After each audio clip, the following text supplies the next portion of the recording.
Okay, we can get started. When speaking, please turn your microphones and pull them forward. I'd like to call the November 14th, 2022 meeting of the Town of Niskayuna Planning Board and Zoning Commission to order. Mr. Henry, would you please call the roll? Mr. Khan, Here. Mr. McPartlin, Here. Mr. Darpino, Here. Ms. Shenfield, Here. Ms. Gold, Present. Ms. Strang, Here. Chairman Walsh. Here. Okay, let's see. All right, so we have the approval for the minutes from the October 24th, 2022 meeting that were included in your packet. Can I have a motion to approve the minutes? Motion. Get a motion for approval by Mr. McPartlin and a second, Second. and seconded by Mr. Khan. Corrections and changes, I know there's a couple of minor ones. That was one on attendance. I was present. Yep, that's one. So Later on. you have on the attendance, we have Ms. Gold was here and we have Mr. Laflamme down twice. So we just strike Laflamme and add Ms. Gold on the attendance, members present. All right. Is there any other changes or corrections to the minutes? Yep. Also, the minutes noted that it was a 10-3 meeting, and it was actually the 10-24 meeting. Yep, it should be, the October 3, 2022 should be 10/24. Thank you. I had that written down and I forgot about it. Appreciate that. So it's really just some minor changes right there at the beginning. Is there anything in the on the body of the minutes at all? Anybody else have any corrections? Maybe we can just do just a friendly amendment since it's strictly, well, all those in favor of modifying the minutes to change the date and include the Ms. Gold and strike Mr. Laflamme signify by saying aye. Aye. Aye. Any opposed? Any hearing none opposed? We have modified minutes. I'll take a motion again to approve those minutes as modified. That was what Mr. Khan or Mr. McPartlin So moved. moved to approve the modified minutes Seconded. and second by Mr. Khan. And no other changes. All those in favor of approval of the minutes signify by saying aye. Aye. Aye. Any opposed? Okay. Minutes are approved. The October 24th minutes are approved. There's no public hearings tonight, so we'll move right to privilege of the floor. Anyone wishing to be heard regarding any planning and zoning matters in the town of Niskayuna, please come to the microphone, state your name and address for the record, and we'll gladly listen to what you have to say. Privilege of the floor is open.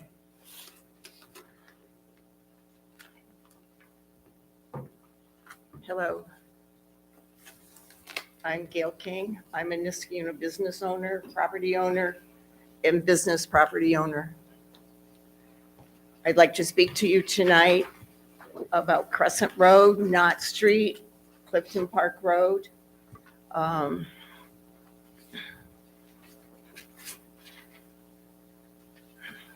Some of my thoughts that I have on this, I put my heart, blood, sweat, tears into this area, into the businesses. And I'd like to speak to you tonight on some of my thoughts. And I want to know if you're listening. Are you recording this meeting? Our last meeting was not recorded properly. And some of the meetings during COVID, people talked, but were not allowed, could see and hear, but were not allowed to speak. So I'd like to make sure tonight that my words are heard. And this is in regard to Knott Street, Crescent, and Clifton Park Road. We are being crowded out by the new guy in town, Thomas Nietzsche. Laws and precedents are being changed for the bar restaurant. Town planners are turning their back on the shopkeepers that have served downtown Niskayuna since the late 1930s. 1 week's notice to defend my property. Only a few neighbors are notified and too late to man a defense. Proposed outdoor seating at this new bar adds 20 people needing additional parking. Is this in addition to the 50 people total mandated and voted by the planning board? This is existing parking you are commandeering already assigned and counted for others. Because Nishi wants this, you are giving our access and use of our property away to others. This proposed bar extension is town property. This will set a precedence. All town right-of-ways can be built on and used for private enterprise, even blocking entrance to existing businesses. Some of these buildings have been here for 80 years and always occupied. 15 parking spaces have been removed by the county road crews to build a new lane that only serves one block. Parking places that have not been replaced. Is this a calculated move to allow only bars and small groceries? The 3 buildings in the middle are being crowded out, walked on. 2215 Knott Street and 2220 Crescent have businesses and residents, apartments. We are being told bar people can park in their spaces at night, forcing the residents, women and men, to walk between the buildings and past the bar people to get to their apartments. What has happened to Niskayuna? Allowing sidewalk eating and drinking with children sleeping in all the houses adjacent. The town planners and elected officials have made a big mistake. Who is benefiting and how much? Thank you. Thank you, Ms. King. Okay, privilege of the floor is open. Anyone else wish to be heard? While he's walking up, Gail, we did have some problems with the recording last month, but Gina and I just checked and everything's working tonight.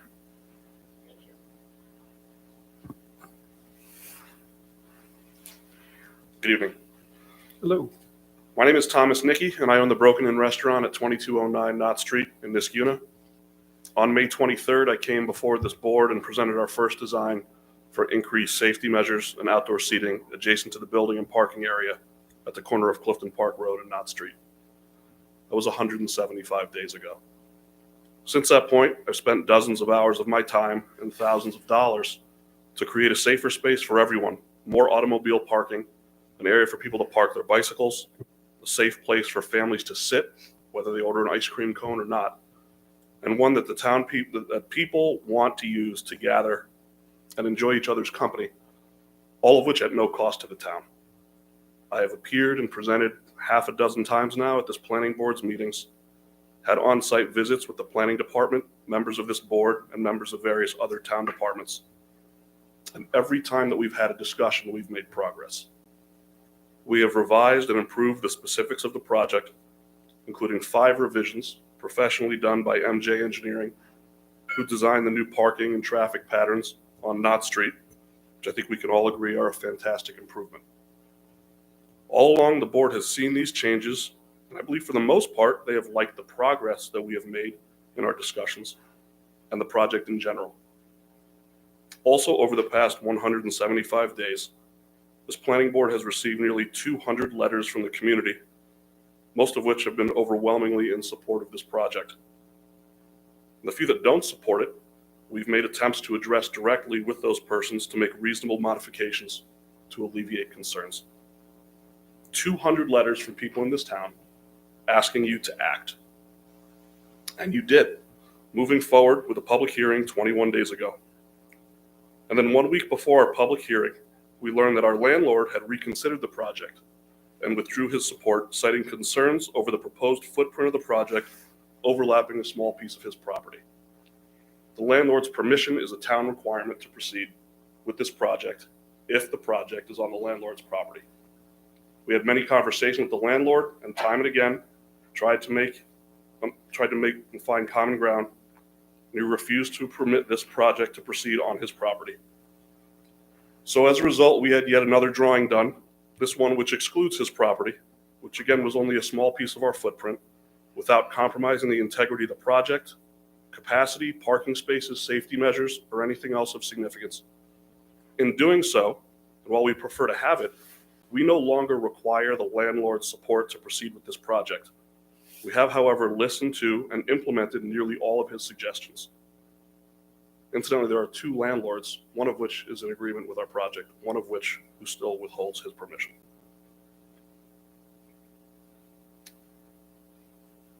Since this updated design was presented to the planning department 5 days prior to the public hearing that we had 3 weeks ago, it was requested by the town planner's office and members of this board that we not address this new footprint and introduce new information at the public hearing, since the public had not had the opportunity to review. And we honored this request. We made no mention of it whatsoever. At that same meeting, our project, which was originally scheduled as a discussion item, was removed from the agenda. In short, we were told that even though we had made appropriate changes, we are not to make mention of them and that our project will not be discussed. That was 3 weeks ago. The very next day, 20 days ago, we requested to be on the agenda as a discussion item here tonight.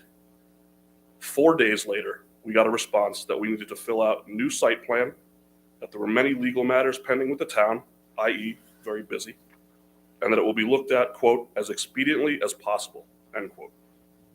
That was 17 days ago. Since that point, we had new drawings completed. We updated the project plan again. We submitted 12 hard copies of all the plans and our $200 check. The last email to the town planner's office looking for advisement on the project was 10 days ago. That email remains unanswered. Our check, however, was deposited the next day. And most disappointing of all, we are again not on the agenda for discussion tonight. As you likely remember, I stood here 3 weeks ago, also during privilege of the floor, expressing my disappointment and remarking that when the discussion stops, so does the progress. I wish I had been wrong. I wasn't. I stand here before the 10 or so of you tonight asking that someone step up, figure out how to get this discussion started again. Our community, 200 of whom took the time to stop whatever they were doing to write you, deserve it. The next planning board meeting is 2 weeks from tonight on Monday, November 28th. I'd prefer to be talking with you that night instead of at you. Thank you. Thank you, Ms. Mickey. Anybody else for privilege of the floor? Laura, do we have anybody online or any communications via email? We don't, no, not Nothing? today. Okay, anybody else? Opportunity to speak? Or I close privilege of the floor? Okay, privilege of the floor is closed. We'll move on. We have no unfinished business tonight. We have a couple of resolutions tonight under new business. The first resolution being Resolution 2022-29, a resolution for site plan amendment for constructing a berm and adding a monument sign at the Capital District Holocaust Memorial at 2501 Troy Schenectady Road. That resolution and the whole packet with all tonight's information was posted to the town website. Usually I read all the conditions, but since this is an amendment and there was quite a few conditions on the original, I'm only going to read the modifications to the original agenda. And so this is in regards to the addition of a berm and signage at the site. There's 2 conditions that were being modified and in this updated amended resolution. Condition number 4, prior to site disturbance, the applicant shall participate in a pre-construction meeting with the town of Niskuna and shall address any concerns raised by the town or the town designated engineer. Pursuant to this site plan amendment, the project is approved to install a monument sign as outlined in the drawings noted above with minor associated clearing to mark the entrance to the memorial prior to full site disturbance or the pre-construction meeting requirement. And the other modification or amendment is condition number 11, which states, as a condition of the special use permit, a thick vegetation buffer shall be established along the Route 7 corridor to protect the residential nature of the corridor and limit impact to adjacent properties. Pursuant to this site plan amendment, an earthen berm shown in page 2 of the 6-page drawing set noted above is approved to be added to the grading plan to create additional screening and noise reduction to the site. And those are the only modifications to this amended resolution. Mr. Khan, do I have a motion? I have a motion that the resolution in its entirety with the amendments you stated, Chairman Walsh, be accepted. Okay, recommendations for a motion to approve the resolution. Do I have a second? Second. and second by Ms. Strang. Okay, and we can have some discussion. Would you like to say anything, sir, or no? You have anything, Mr. Khan? Yeah, that again, the two amendments, the sign is within our codes, no variance is required. And the berm actually moves us, I think, in a good direction relative to some of the original concerns we heard from neighbors. And, we had discussed issues with security, et cetera, but I think we'll leave that up to the police department. So I think this is something moving in the right direction. That's very good, and I agree with your statements. Anybody else? I think it's a very appropriate time to add the signage. Good. Because people are definitely looking for the site. All right. Anything else? Hearing no one else, Mr. Henry, would you please call the roll? Mr. Khan, Aye. Mr. McPartland, Aye. Mr. Darpino, Aye. Ms. Shenfield, Aye. Ms. Gold, Aye. Ms. Strang, Aye. Chairman Walsh. Aye. Motion carries. The resolution's approved. Thank you again. And I think it'll benefit, improve the plans that were previously submitted. So fantastic. Thank you. All right, next resolution is Resolution 2022-30, a resolution for site plan approval for a tenant change to Cool Vibe Smoke Shop at 3413 State Street. This is a new resolution, and I'll just read, there's only a couple of conditions, and I'll go over those. Resolved that the Planning Board and Zoning Commission finds the above referenced site plan meets the requirements of the zoning code and previous site plan approvals, and therefore hereby approves this site plan and tenant change with the following conditions. 1, any facade signage associated with this tenant change application will require separate review and approval via resolution by this Planning Board. And 2, pursuant to Town Board Resolution 2021-263, no sale or on-site consumption of cannabis is permitted at this location. Do I have a motion on this resolution? So moved. Move for adoption by Mr. Diarpino. Do I have a second? Second. Seconded by Ms. Gold. And discussion. I have one thing. So tonight on the agenda, we have the same project under discussion because of the signage. And we have a condition right now that states that we have to work through the signage, which we're going to plan to talk about under discussion next. And then that would require the applicant to come back to do another resolution if we come to a path forward on the signage. I was just speaking to the applicant prior to the meeting, and we thought, and based on, I think, where they're headed, we may be able to resolve this right now and save another resolution and another go-around with this. So if we could take a moment to discuss the signage, if that's okay with the board, then we'll see if we can modify the resolution if we can get there, okay? So do you want to go ahead? You want me to summarize what I think I heard earlier? Well, we just want to say that we want to modify the sign. We want to take out the man logo right there. We want to take that out. Yep. We're going to take that out, probably center just a little more, same color, same everything like that. And I think it's like one separate on top, Cool Vibe, then Smoke Shop would be the second, not the man, so not the logo. So we'll just move a little bit to the center, and we agree to that. Okay. And I'll just speak for myself. And I think that was one of the concerns, is, well, it doesn't meet the requirements because it's too large, and adding the logo significantly trips it over the size requirement.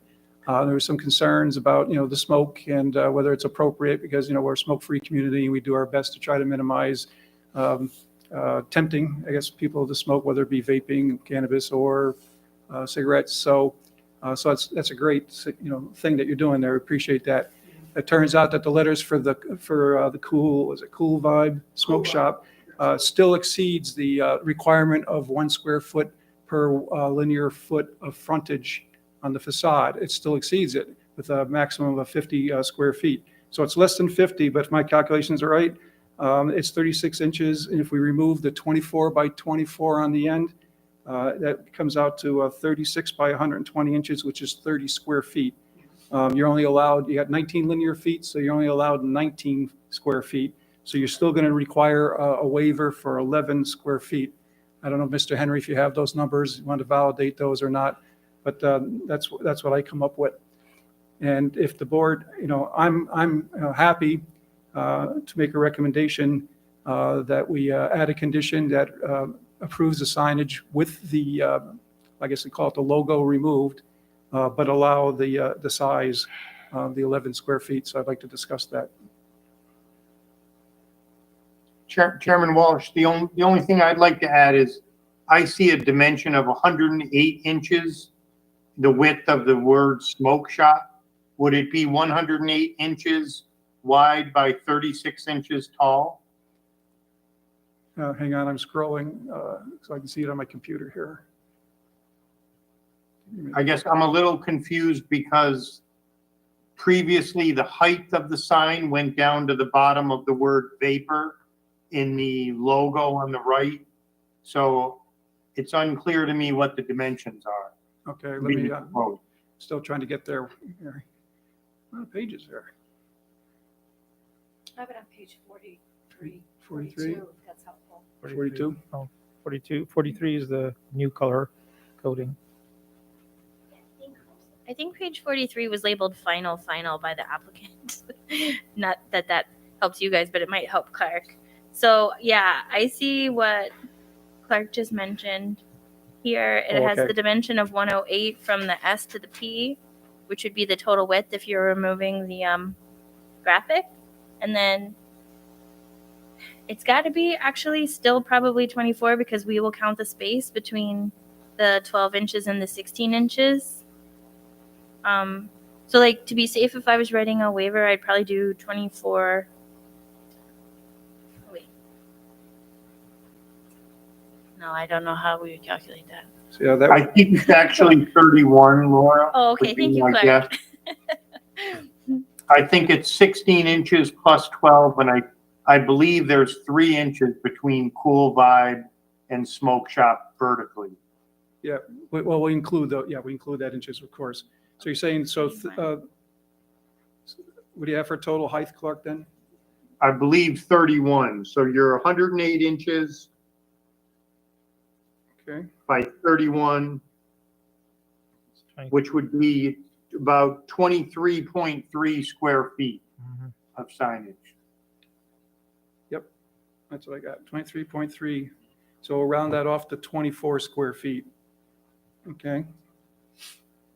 I think that'd be the right thing to do. Okay. So just an adjacent question since we're discussing this. The color scheme currently depicted, is that within the requirements of Mansion Square?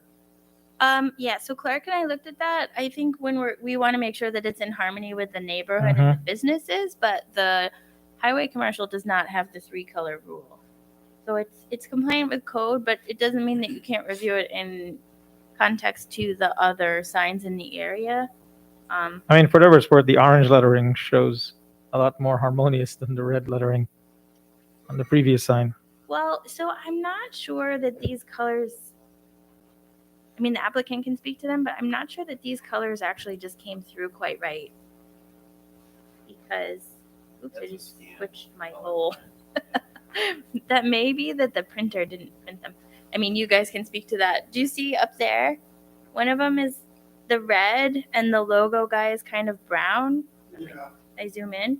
But then on a previous submittal, sorry, it was more orange and yeah, so I guess the question is the smoke shop sign meant to be orange or red? Red. It's kind of pinkish. It was a printing issue. It was pinkish when I see it.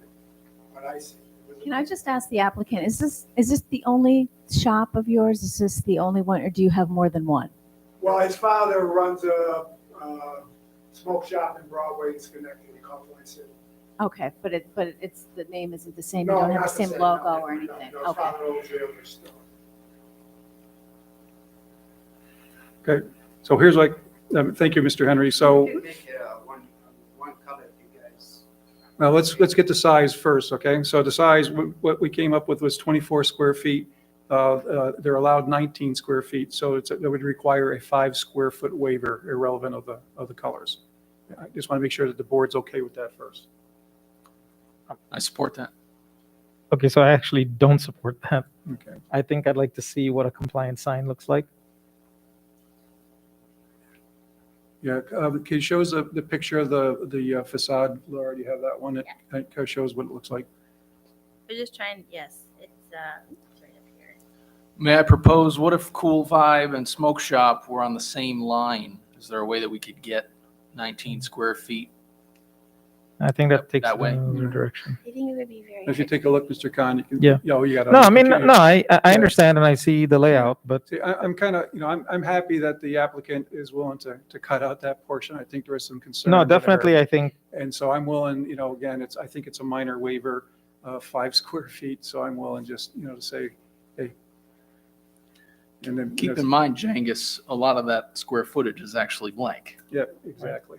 yeah, no, agreed. I understand. It's just that, I believe, especially in the space that's there and what the sign says, that I think there is obviously a compliant sign that exists that can fit there. All right. But again, just one voice and one vote. No, I agree. I would have liked to have seen that as well. Well, it's not only see it, but, we have the opportunity to act now as what we're trying to do if we can. What about, and the color, as far as the color goes, was there a concern with the color? Anybody? Again, I don't have a concern. Isn't this, Right, yeah. this building's on a corner, correct? Right, it's sweet, we're Right. on the corner, 34, 30, in the corner of the Mansions Boulevard, yes. Okay, so in theory, wouldn't they be allowed to have a second facade sign if they If opted it's, to? if it faces a street, yes. Right. yeah. Or internal street. So if the applicant was okay with waiving a secondary sign that they could have, I think that's a reasonable. Yeah, but also there's Wendy's next door, to the right, next door, so. really- I'm just talking about the left side. Okay, left side's. Yeah, you have a dual facade building. All right, how about I do this? We'll see how this goes. I'm going to make a motion that we modify the resolution, that we allow the sign at 24 square feet, which would require a 5 square foot waiver. It'll eliminate the logo or whatever you call it, the cartoon to the right, whatever word you want to use, but it'll allow the applicant to have the colors and the size of the sign that he submitted. Do I have a second on that? I'll second that motion. And that's second. Okay, we have a motion and a second on that. All those in favor of modification, maybe signify by saying aye. Aye. Aye. Aye. And anybody opposed? Opposed? Nay. Opposed as well. Okay, we have 2 opposed, but the motion carries. So we have a modified condition here. All right. Do I need to modify the resolution also? Or is that probably, yeah. All right, so I'm going to make a motion that we modify the resolution to change condition number 1, which states, I'm losing it today, guys. Bear with me. Here it is. Gonna strike basically condition number 1 that said any facade sign that's associated with this tenant change application requires separate review and approval via resolution by this planning board. And we're going to change that we're going to allow a sign of up to 24 square feet as submitted with the logo on the right removed and with the colors submitted on the facade. And that would be a condition that they would submit that. And Yeah, and Chairman, if you're okay, if you can add to that as well, that clerk and I will add in the 31 inch by 108 inch description to a whereas clause so that it be consistent with our other resolutions. perfect. Yeah. Perfect. And that would, that equivalates to 23.3 square feet. We'll round it up to 24 because Yeah, obviously. because we would normally put in a whereas condition Right. stating what the signage is and what the waiver is required. Okay. And then we would do a resolved, granting the waiver and then a resolve with the remaining condition for, pursuant to town board resolution 2021-263, no sale or. Correct. All right, so we would basically document what we said and grant the waiver. All right, so I'm not sure where the heck I'm at, but I think we have a resolution that's modified. So I'm going to make a motion that we approve the resolution as modified, as Laura just stated, approving the waiver for the sign with the modifications that we discussed. Do I have a second on that? Seconded. Second by Mr. McPartlin. And any other further discussion? Okay, no further discussion. I think it's a good compromise. That's where I want to be anyway, and it saves some work for the planning office and saves you guys another trip, and you can get your sign ordered. Mr. Henry, would you please call the roll? Mr. Khan, Nay. Mr. McPartlin, Aye. Mr. Darpino, Aye. Ms. Shenfield, Aye. Ms. Gold, Aye. Ms. Strang, Nay. Chairman Walsh. Aye. Motion carries. The resolution is approved as modified. So just clean that up as part of your submittal to the planning office, so you get your final approval, so you can get your building permit and everything. All right. Thank you very much. Thank you. Anything else, Laura, for the applicant? This next step, building permit, Permit, okay. building permit. Okay, great. Thank you, everyone. All right, that's it for resolutions, and we just took care of the first discussion item. How's that? All right, and that brings us to our second discussion item, which is Empire Drive, application for a two-lot minor subdivision of tax map parcel 61 dot TAC 1, TAC 33.2 into two separate lots, one 1.83 and the other 2.0 acres. And we have the applicant, and I guess I'll let you guys take it over, or the project lead, which is Mr. McPartlin. I know that we've got, that we had the response last time from the town designated engineer, and I know you responded to them. And then we just received today, hopefully the board had an opportunity, if not, we can discuss it. The result of your feedback to the town designated engineer, Yes. right? Yep. Again, I'm Owen with CT Mail. Since the last time we were here, we updated the plans per the direction of the TDE and the board. We added the culvert to the plans. And it's near where the two driveways veer away from each other, so the Y, if you will, of the driveway. I also updated the SWIP and per Mr. Cole's letter and addressed every one of his comments. I think there's one remaining comment that's out. Mr. Cole sent a letter today, or sent the latest letter from Mr. Cole indicates that we addressed most of it, or all of his concerns. And one item that's outstanding is the green area being in a conservation easement or deed restriction. And that's, as far as I know, where we stand right now. Right, that letter was sent to the town on November 11th, but town offices were closed that day, so town just basically received it this morning and provided it this afternoon to the planning board. That's why it didn't make the packet. Anything? There will be a 12-foot wide easement granted to the town for a multi-use path along the northern Correct. boundary to the stub road. So part of that area of the filter strip will already be in some form of an easement. The area is also comprised of some wetlands and a 25-foot wetland buffer, which really should be left undisturbed. So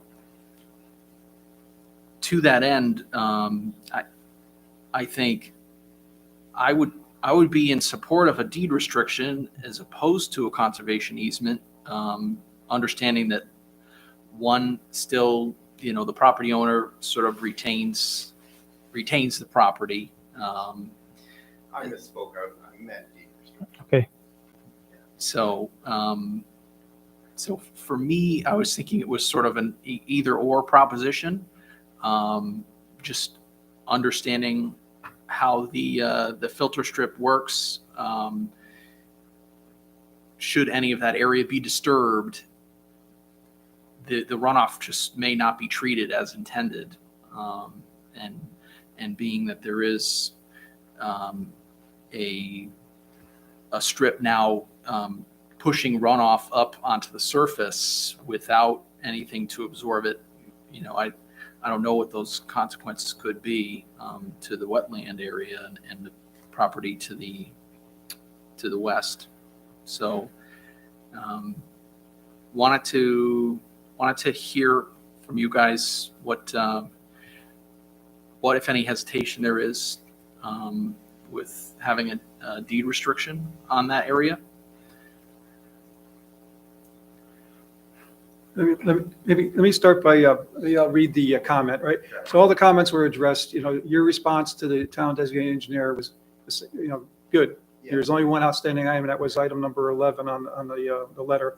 The applicant has stated that the 120-foot filter strip is to remain as green, undisturbed area as shown on plans, and no permanent easement or deed restriction has been offered, so that this area is not allowed to be altered in the future. So it's up for us to decide whether nothing happens, whether there's a deed restriction, permanent easement, or something else that can ensure that those areas Mr. McPartland stated don't get somehow disturbed or modified, which basically screw up the plans for how the water is going to flow, right? So what's the easiest and best thing to do that satisfies our concerns? And I'll also just mention that as a matter of course,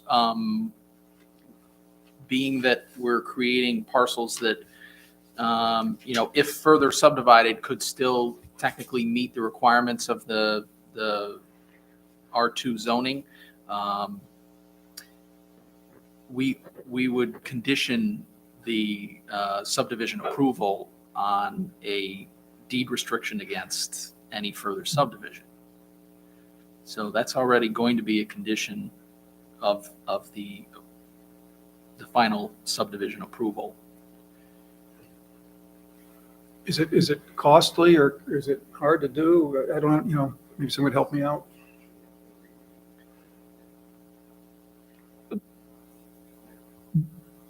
We understand that you'd like to see a deed restriction, and we're willing to do that. Oh, okay, great. So one related question. So that's very good, Mr. Raman. Thank you. What's the maintenance required for the filter strip? Basically none. Sorry. Basically, there's none to minimal maintenance for that filter strip. And when I say minimal, I mean the diaphragm that we put in would be the only thing would ever need to be maintained, and that's at the uphill end of it at the edge of the grass. So that'd be the only place that would ever need maintenance. If that would get clogged up with sediment or debris, then it would, could potentially, not function as designed. I don't see that being an issue. That's more of an issue along parking lots, et cetera, when they have something like this, where there's more salt and sediment from, sanding and salting along parking lots. Do leaves cause an issue? Leaves that might be blown there by the homeowner? I guess they could be. I don't see that as much of an issue as the sediment. That would...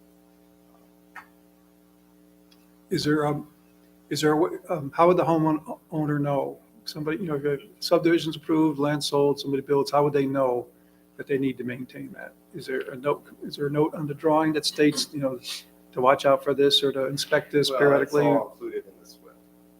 But the homeowner that buys the lot, once the subdivision's approved, would look at the SWIP and be smart enough to know that they need to take care of that. I'm just saying it'd be nice to somehow memorialize that so they're aware of it, whether it just be a note on the drawing or, Maybe some markers on the land itself. So We've used the rods level on spreader occasion. will be, as I understand, will be an exposed area of fill, some type of gravel, I think.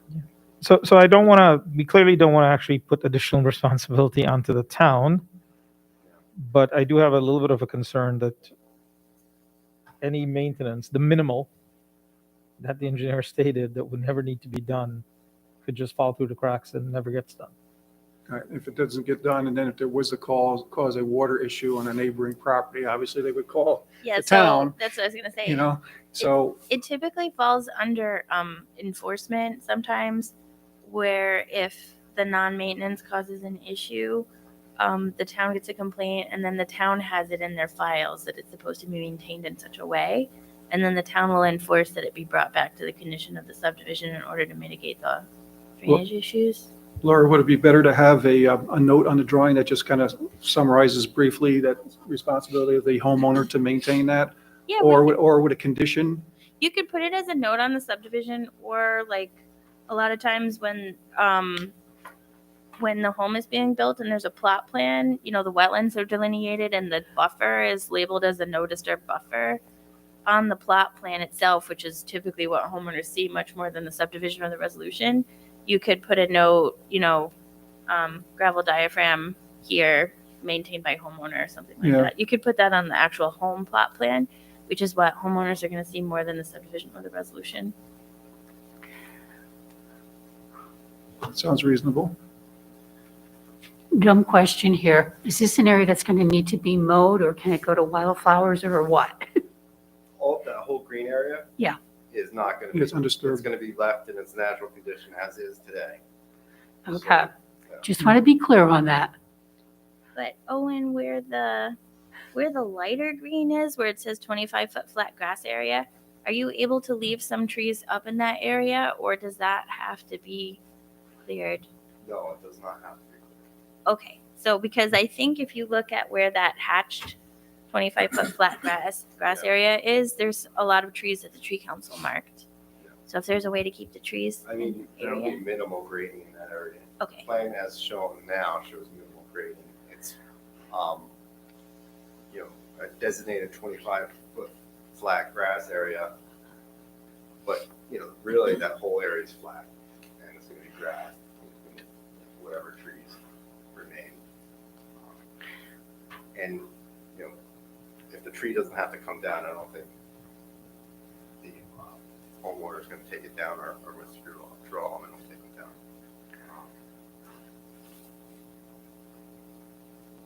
Okay, so it sounds like we've come to agreement with a deed restriction and a note on the drawing that would help notify the potential future homeowner, whatever, that there's some maintenance required to look out for it. That'll also help the town. If there is a problem, they'll be able to pull up that information or potentially a condition in the resolution so they can enforce any problems that may occur, if there are any. Okay. Does that sound reasonable?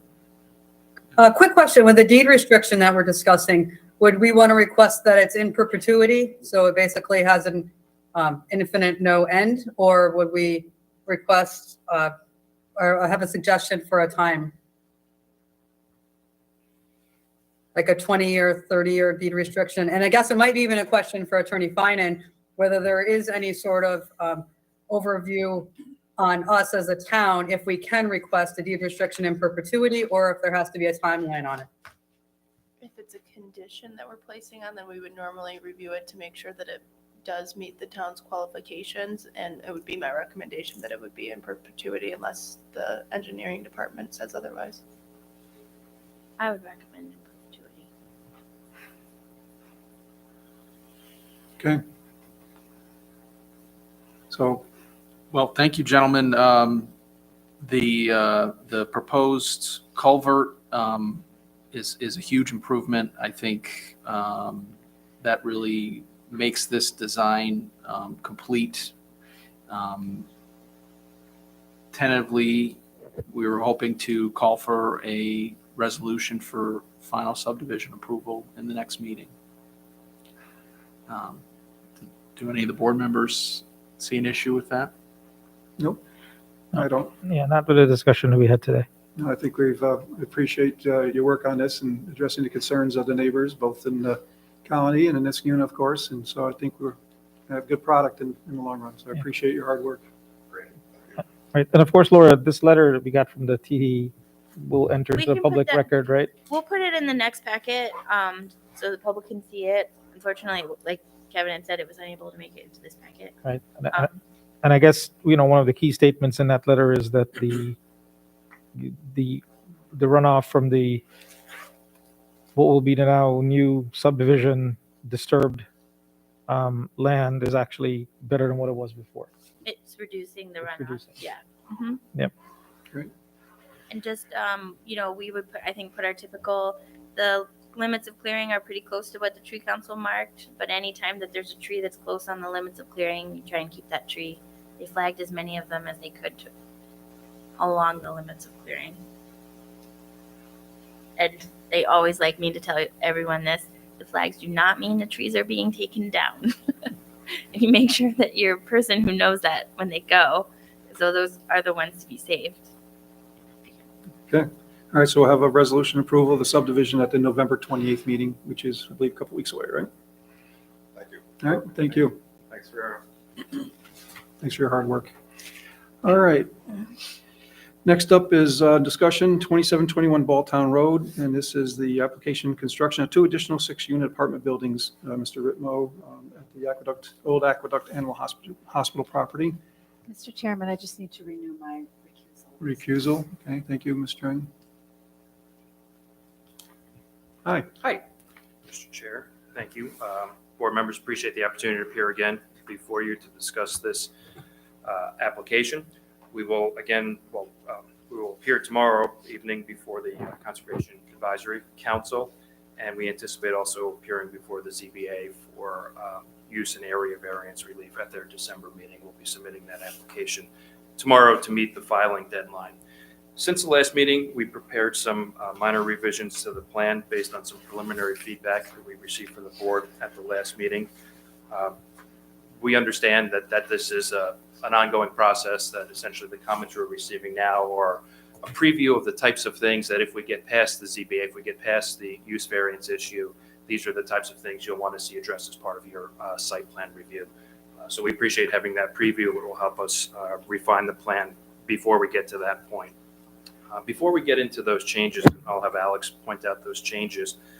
I wanted to address a few comments that were made at the last meeting relative to some concerns about the proposed density of the project. Because as things stand now, we have the one building that's been converted to all apartments. There are 6 units there. We're proposing to add 2 additional structures, 6 units each, 12 additional units for a total of 18, as well as the parking garage that's depicted on that plan.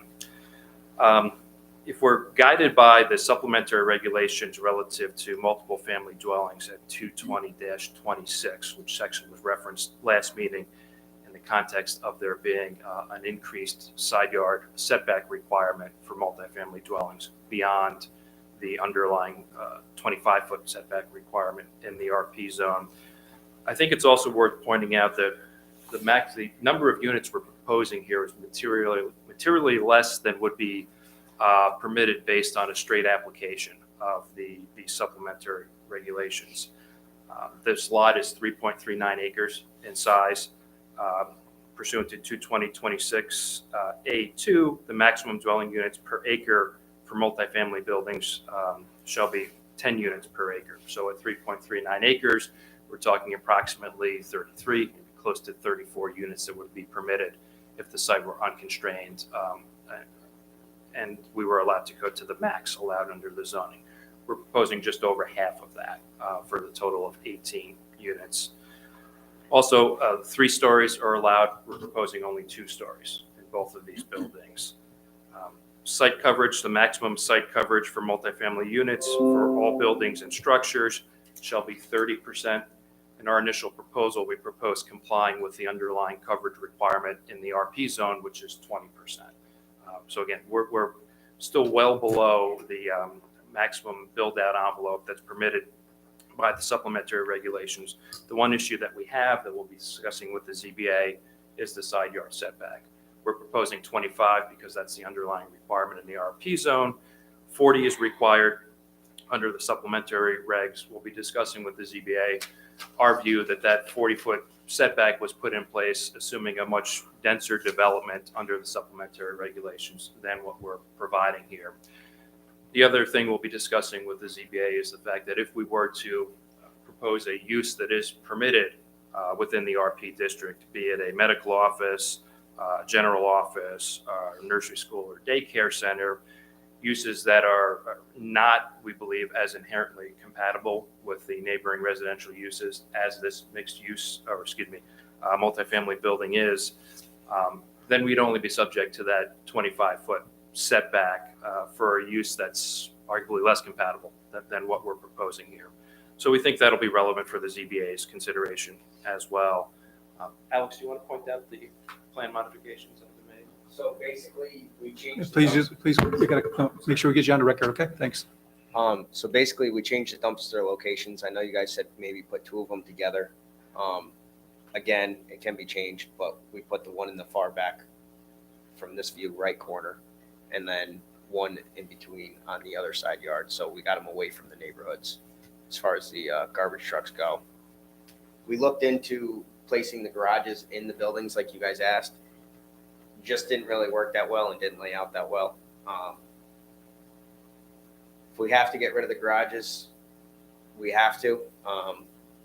But I think it would make it a much better project and easier to rent if I did have them. And then I guess the only other biggest concern that we addressed for you guys is the tree line. And I'm basically willing to, whatever you guys want to do for buffers, I will do. We were just planning really on planting, I guess I'm not that good in the landscape design, but trees that don't lose their leaves and stuff in the wintertime. Like arborvitae, stuff like that, stuff that'll grow relatively quickly. So that line behind the garage is new, and the line behind the parking spaces, is that it?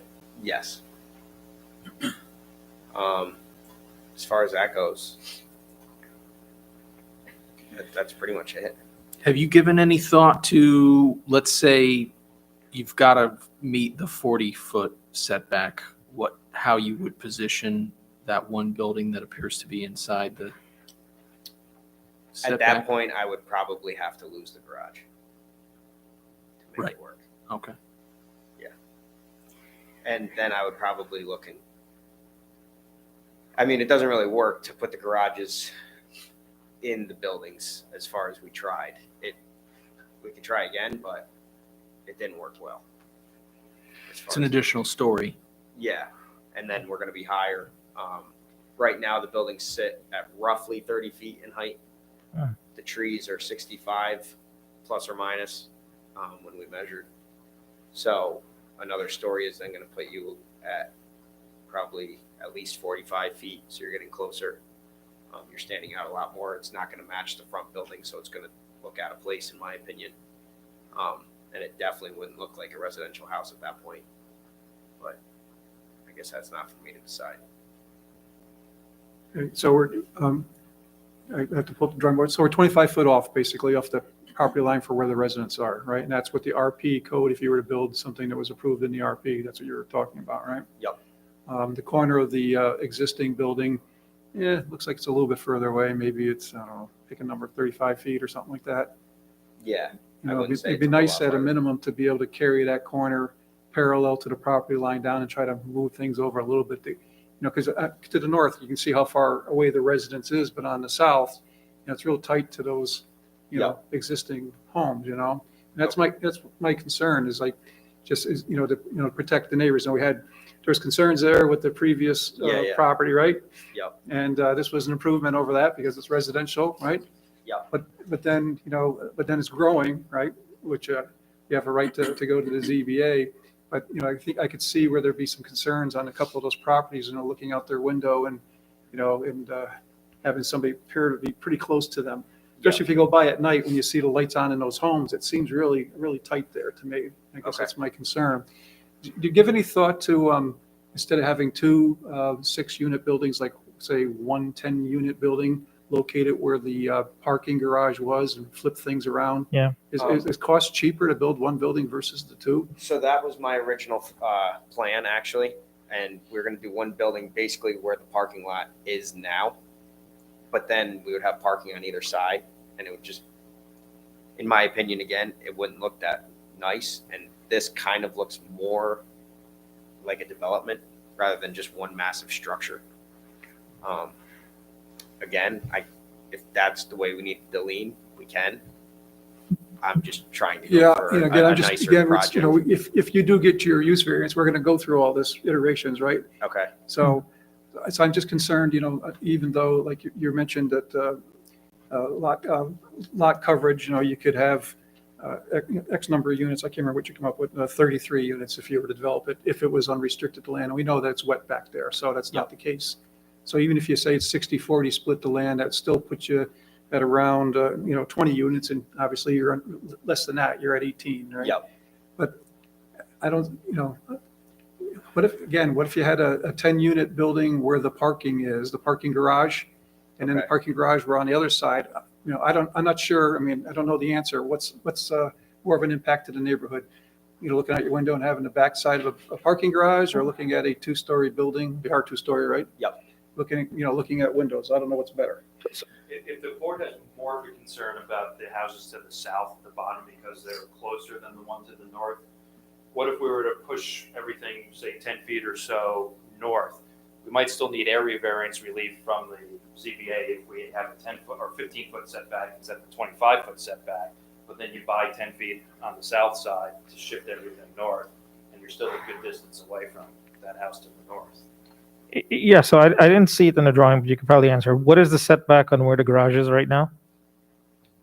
Can you see that line right behind the trees? Yep. Okay, so that's 25 also, right? So both sides 25 symmetric. Yep, got it. Okay. So one thing along those lines you're saying, Chairman Walsh, is, and I can't remember if we had discussed it or not. What if we just swap the building and the garage? That was something we talked about last time. Again, if I lived there, I don't know what I'd prefer. I don't know if I'd prefer to look at the back of a lower garage, or look at in the windows of an apartment, a building, with 2 stories with, people living in it. You guys, let me know how you feel. My intuition tells me I'd rather probably look at the garage and just have the building off on the other side, of the property, even if it was closer to the residents to the north, I agree with that. I think the unit, the first proposed unit that's in between the 2 buildings, the reality is that tree line would be cleared almost to the property line, just for construction services, and then you're destroying a decent amount of established growth that's there that backs up to those houses that are on like the southwest side. So, maybe a simple thing of flip-flopping it, and if you really think maximizing a 25-foot setback for the building on the north end, and then I think the garages would be better on the south end, only because it would be a little quieter. Yep. And if those were closer to the 40-foot line, or goes over it a little bit, you're minimizing what the ask is from the zoning board. Would probably be a better layout. And because it's almost trapezoidal as your lot goes away from where the other residences are on the north, you could space them out a little bit more. And again, I still think you should take advantage of that upper end of the site, even though there's wetlands and water feature there. Yeah. Other developers have offered to put like a small gazebo that's private to the residences. There's some selling points you can add to this that would probably help the overall proposal, and also just not alienating a good chunk of the site that has a nice feature on it. And I think if you go over there right now, and if you were to stand 25 feet off the property line, right now, those trees are pretty bare. You're basically looking in the windows of those homes, because that's an R2 zoning district, those homes there, Laura. Yeah. What's the rear yard setback on that? Up top? I'll actually have to look, but the Amador Homes is R3. Oh, it's R3? Yeah, so Okay. that one may be R3 too. I don't know that one off the top. Seems awful close, those homes, to the rear property Yeah. line, don't they? Those backyards are like Yeah, 10 or 15 feet. Yeah. Yeah. Exactly. And that's why I say to the neighbors, the impact is so great, right? So the preference is to flip the garage and the structure to the south. Does the board have a preference as to what the setback on the north should be, if that is a residential structure? Well, you're showing 25 feet now. Obviously, we'd like to keep it Keep it, the yeah, the yeah. maximum we Right. can, you can. Well, the alternative would be to shrink that a little bit such that the setback between the garage on the south to the residences on the south is Greater. more than 25 feet, is greater. So if they were to get the approval for the drawing as is, they would just get 25 on each side. They from the zoning board of appeals, they don't get approval to drawing. Right, not the drawing, but the relief of Yeah, the use variance. on the setback. Area variance, right? No, it's going to be a use variance, and I think you're saying that you want to go for area variances to make sure you got all bases Well, covered. yeah, I think it would be both, would be used to deal with the use issue or modification of that which Yeah. was previously issued, combined with whatever area variance relief we need for the side yard setbacks. I support Chairman Walsh's proposal to try and align with the existing setback of the existing residential structure on the south end. And also recognizing that you've got probably a little more room on the north end to get closer to that property line. Right, because people that are going to be in what I'll call the middle unit, you know, they're going to want to use a backyard or something on the lower level to go sit outside, or you have a terrace or whatever it is. And having them just reversed, I think would afford you a little bit more privacy as opposed to like where you are right now. Once that gets cleared out, you're literally going to be looking in someone else's backyard. Okay. And you know, surprisingly, those houses are pretty close in that development. But that's generally not the typography of what you see on that part of town. I mean, you know, your unit's on a huge plat, and then it's spaced out. The next one is up almost, you know, 3 more lots over to the north.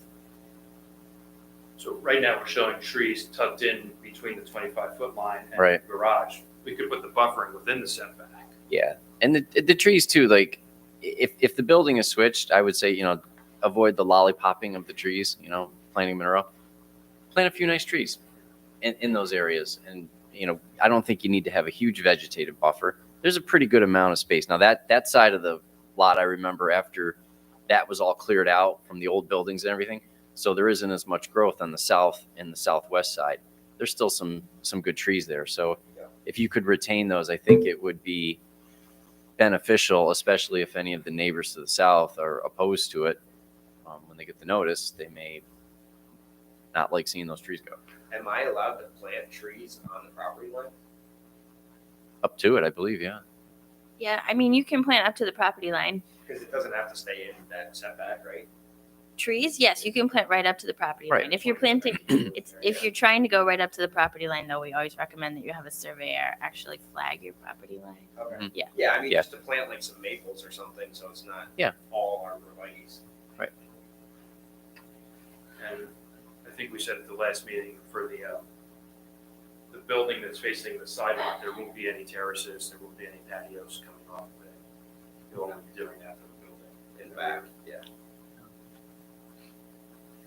Yeah, and the question is, when you go to the ZBA for the use variance, I mean, obviously, you're gonna put a picture up and they're gonna look at it. And I believe they shouldn't be focusing on the picture, they're focusing on financial information to make their decision. Is that a correct statement? There's 4 things they have to look at. Financial is a big part of it, though. Right. Yeah. So it'd be best to try to still have an image or a plan that minimizes the impact to neighbors. That would help probably benefit you, you know, going in front of the ZBA no matter what. I think, since we'll be submitting that tomorrow, I think we can describe in a paragraph or so this conversation and what we'll be doing as a result of this, and then follow up with a revised. So the schedule of the ZBA meeting, as you said, is late December, right? It's December 21st. So we have 2 meetings but before that in order to make our recommendation to the Zoning Board of Appeals. But the packet has to be in sooner, Laura. Or the- Packet does, because we have to get county referrals and things like that Okay. out, and our secret coordination. Okay, so the packet needs to capture it can only capture the existing drawing as we're looking at it today. If it's, No, we deadline have is time tomorrow. for them to update it for their packet. Would that be in advance of this board's meeting 2 weeks from tonight? I definitely think if you can if you can provide updated drawings in advance of the board's next meeting, that'd be helpful. It's a really short 2 weeks, though, because the last Okay. half of this 2 weeks is Thanksgiving and Black Friday, of which the town is closed. So really, packets are going to be out on the 21st. It's not 23rd? very long. Clark, do you have the calendar up?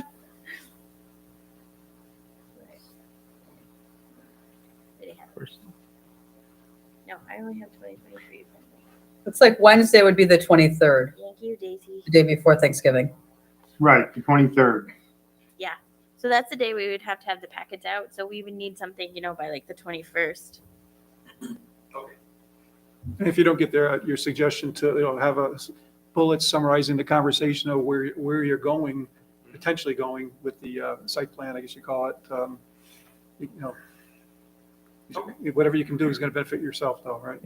Yep. Yeah, I think to some extent what we're saying as a board is that the way we currently propose it, if you've got on the south and north sides of the property, 50 foot of setback that you can live with, maybe we redistribute that to put a bigger buffer with the people on the To the south. south side, yeah. Yep. Did you guys explore purchasing or doing a lot line adjustment with the adjacent property owner? To the south. To the North. To the north, yeah.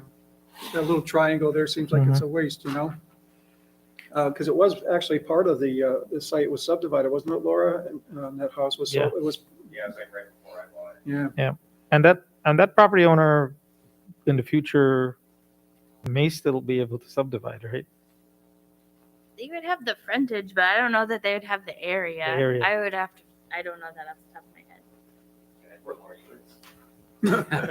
No, but I am asking that because I really think that that pushing everything away from the south property line is important because that's where the majority of the residential neighborhoods are, and that's where the most impact when both the planning board and the zoning board are looking at the harmony with the neighborhoods. The constructability of that second lot, there's no way you're going to be able to keep that no clearing line. Like we already know that's not constructible the way that it's shown. But I put this in the agenda statement and I sent you an email. I am concerned that on the north, you are going to run into wetlands. So I'm wondering if you were able to do a lot line adjustment that you may be able to actually shift the buildings closer to Balltown Road. I have not walked the property, but I drive by it very Can you put your regularly. mouse on there or something, show them what Oh, you're talking in about? here? Yeah, and there's a drainage that goes back along all of these homes. I don't have, you don't have the contours on this map, but essentially up here is where Amador Homes is, it's high. And then Balltown Road is higher again, and there's a dip in the lot. And it's not just where this, standing water is. There's quite a bit of water that stands kind of right in the middle of these lots, all the way down to actually the E1's driveway, every single lot all the way down. And I don't think you have this delineated properly. I think if you brought somebody out there, you're going to run into more wetlands than you think you have. And as far as if there was a lot line adjustment with the neighbor, what are you thinking? Could you?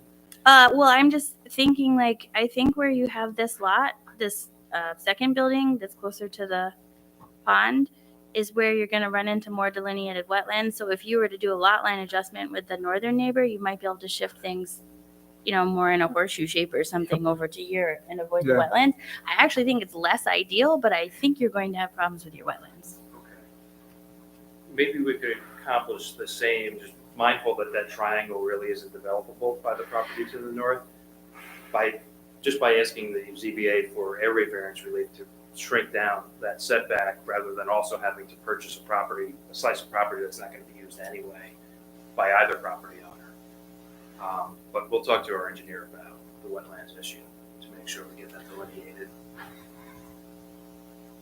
I agree, that's an important issue that we can't really get too far in site plan review without that being addressed. So Laura, you don't think, you could pick up quite a bit of frontage by, the applicant could increase his frontage by probably 30-40% without even coming up to that 25-foot setback on the residence to the north.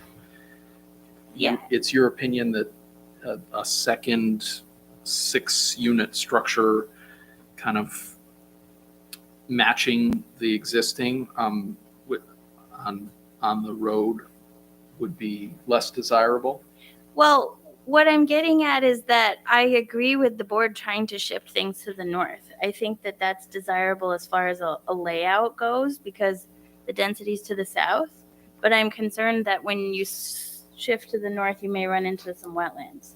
So there may be some ways that you're going to have to be creative there if you're if the board supports the density and the use, and I mean, that's a conversation you really haven't had yet, whether or not you feel, site plan wise, you can get to the details and flipping the structures, I think is very important, but just overall concept wise, as far as in harmony with the comprehensive plan, if you're feeling like that recommendation may be positive, there's some configuration details that you would definitely want to work out, probably earlier. Yeah, I mean, once the, the applicant, if they were to get their approval, start spending money on engineering, then realize that you can't build the second 6-unit with air, where do you end up then? Do you end up with only 1 unit, a 10-unit building or an 8-unit building, and kind of rework things? So maybe you don't get additional 12 units, you get some other number, based on the terrain, And one of us would like to see a different kind of housing. I'm not committed to apartments. Still considering them, but I'm not committed to them. Even townhouses, I think, would be closer to the other homes in the area. All right, so we got some suggestions, right? I don't know, Mr. Diarpino, did you, any other thoughts? I know you spent a lot of time over at this property in the past. No, I think the point about the wetlands should really be reviewed quickly, just to know where that delineation is. That may Yeah. change things significantly if you know what that boundary line is. And if it falls within this plan, I think we gave you some good ideas of what we thought would be beneficial for the site plan. I'm not opposed to the number of units that are there. Anytime you can try to configure the minimal amount of asphalt and parking, but again, a garage and the units can be designed well to look good too. So I think the dumpster locations, putting them in the back is fine. Truck's going to come make noise either way. So whether it's your current, I don't think anybody picks up on Balltown Road, right? few? I don't know the answer to that. So What? No, I think they must. They do. I couldn't hear the because- question. some of the primary just residences. It Oh, yeah, must- there's yeah, because cans there's out a- There Yep. are, okay. Yeah, because there's a home out there that puts like Yeah. 5 of them Yeah, out they all got at it. once. Okay. Yeah. Exactly. So again, like that's always another consideration. You're going to hear about increase in traffic. It's on Balltown Road, so regardless of what you do there, that's always a concern. And anything that can, mitigate any of those issues too would be good. But I think that wetlands and preserving as much of that southern boundary as possible would be beneficial. Yeah, so actually that just reminded me though, it's probably a good idea to have your engineer at least do a traffic summary table. Just with I know 12 units isn't typically going to trigger anything, but you are going to want to have that traffic summary table. It's just the numbers out of the traffic engineer's handbook, for an additional 12 units, how many more AM and PM trips are there? That's numbers they pull right out of a table, so. But like you said, I don't think it's going to, based on the magnitude of traffic on Baltimore Road, it's not going to trip anything over, right? Yeah, but we did talk about this, and I don't remember if you guys were here when we were talking, but the first notification to the neighbors, it goes to the zoning board. So the zoning board will get a lot of comments that may be planning board related, but it's good to know ahead of time, some of the answers. All right. Okay, so you're going to see if you can update the drawings based on conversation, and if you can't, you'll summarize it and submit for the zoning board so they can get moving on the packet. But we'll have this next meeting to talk about it some more, but we don't have to make our recommendation until the early December meeting in case we hit a hard spot or any disagreement. Yeah, December 12th is our drop dead date line. It did get the 22nd calendar. Okay? Okay. All right. Understood. Thank you very All much. right, no, thank you for your time. All right.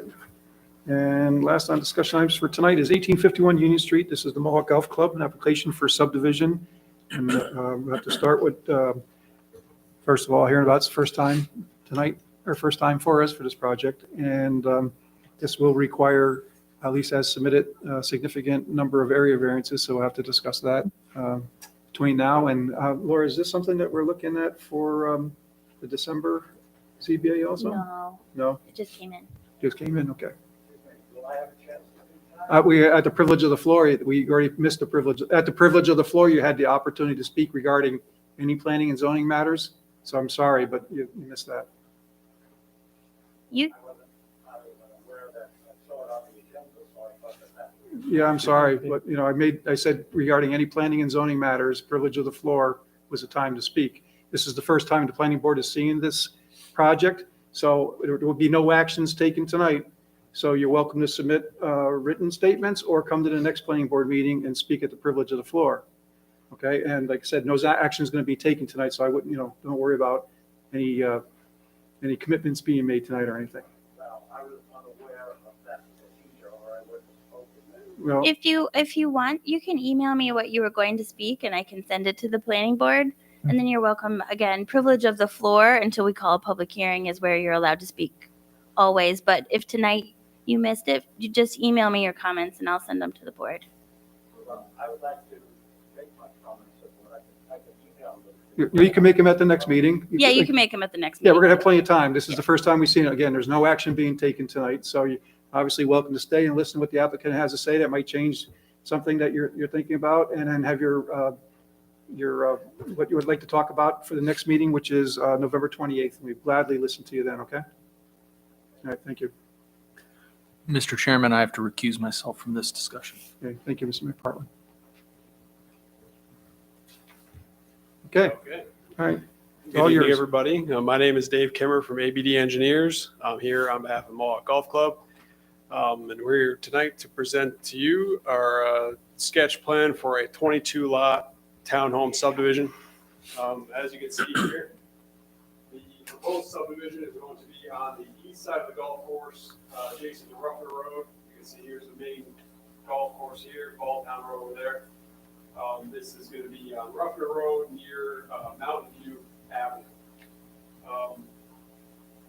The topography here is kind of a hill that slopes down towards the golf course. We're proposing a boulevard that is going to come down towards the golf course, kind of a gentle slope here, and then branch off into two cul-de-sacs, which are about, each leg is about 250 feet long. When we designed this subdivision, we initially designed it as a conservation subdivision, or a average density development subdivision, which is something where you'll get, I'm sure you're all familiar with this, but where you can reduce the size of the lots in exchange for a dedicated conservation area, among other things. Which all these lots are proposed to either meet or exceed the size and the setbacks for that conservation subdivision. But since the conservation or average density development does not allow for a purely townhome development, we are instead just proposing it as a standard subdivision. Obviously keeping this conservation area, but proposing a large amount of variances. As you can see, that each lot is going to require a side yard setback variance just due to the nature of what we're proposing. Townhome is a shared wall. So no side setback. Let me interrupt you. I'm sorry. But I just want to make sure, that what you're showing on the screen right now is what the public is seeing.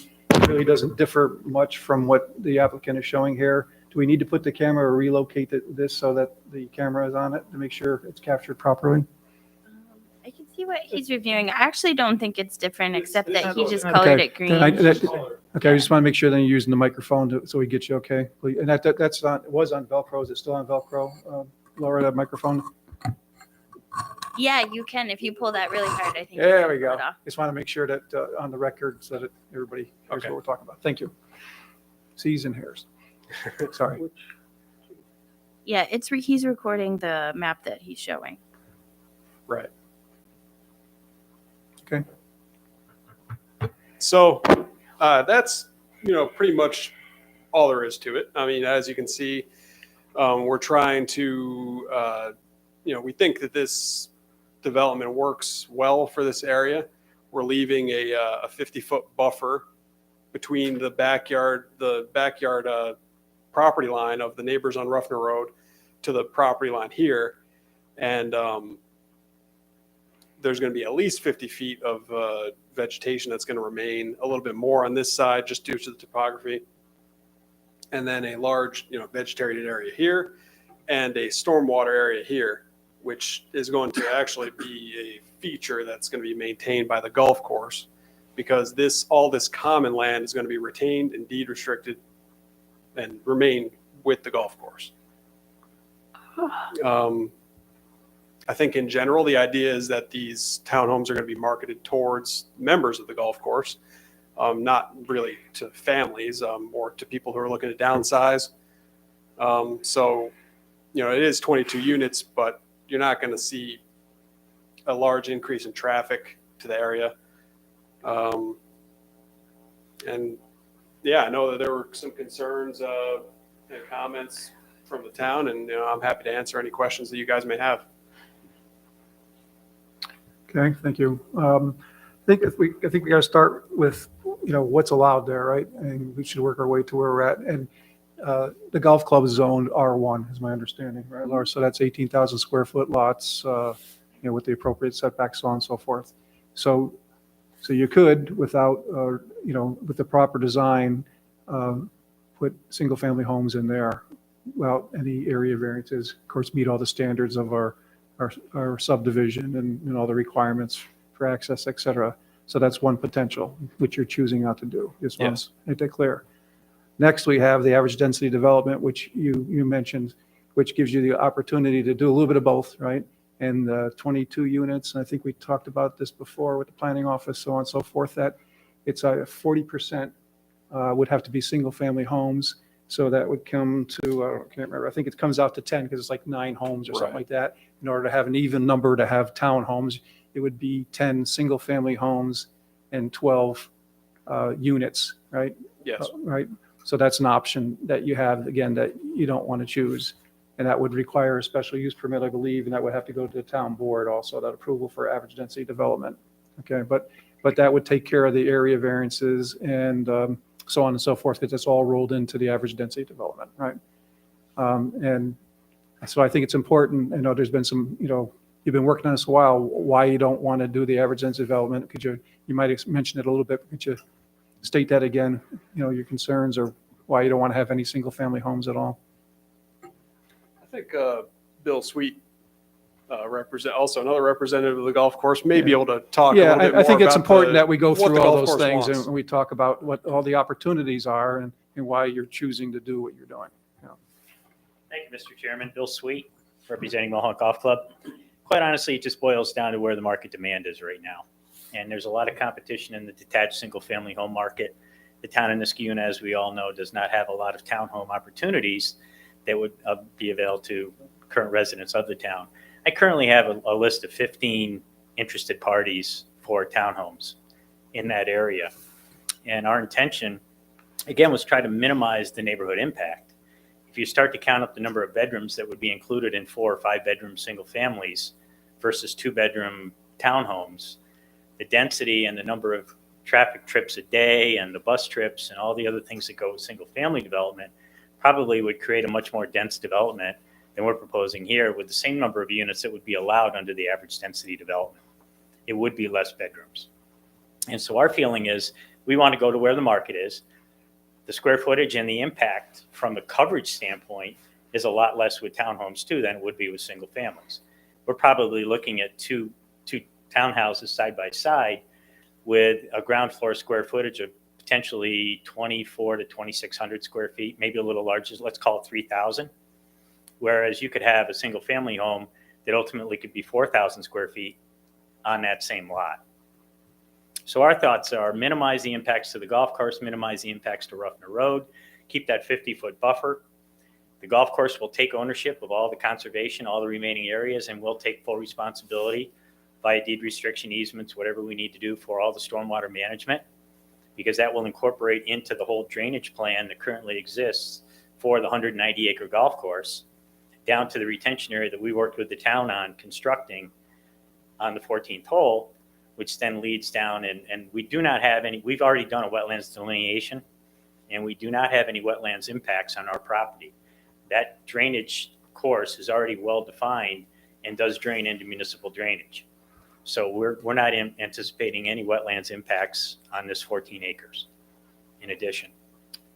Something else you should be aware of, I'm in the process as part of the new maintenance building of dropping overhead power lines that run now from the back of Hilltop, crossing through our golf course, bisecting a couple of holes down to the maintenance building.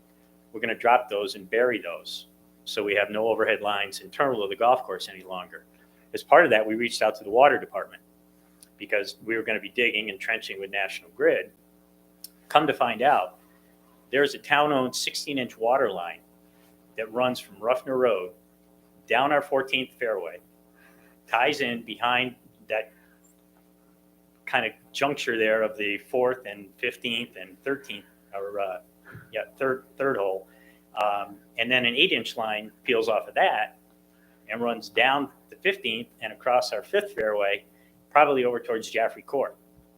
So we've got town water lines that are on our property that the town water department didn't even know existed.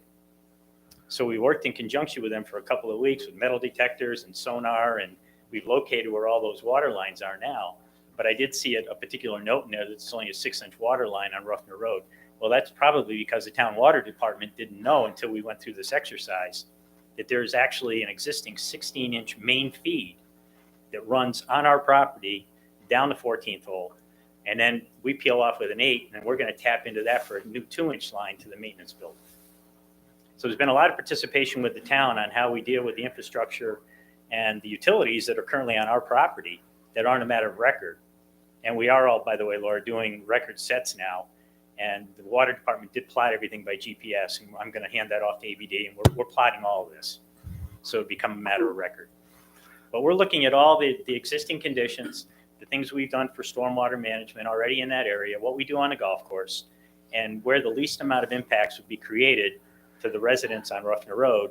And then on top of all that, we're just looking at where the market is right now. And there is not, outside of Bizzalon's property, the old Kelts Farm, you really don't have a new townhouse product type of opportunity in the town of Niskayuna. It's the, and again, I just try, questions, you have to ask the questions, right? We need to make sure everybody understands.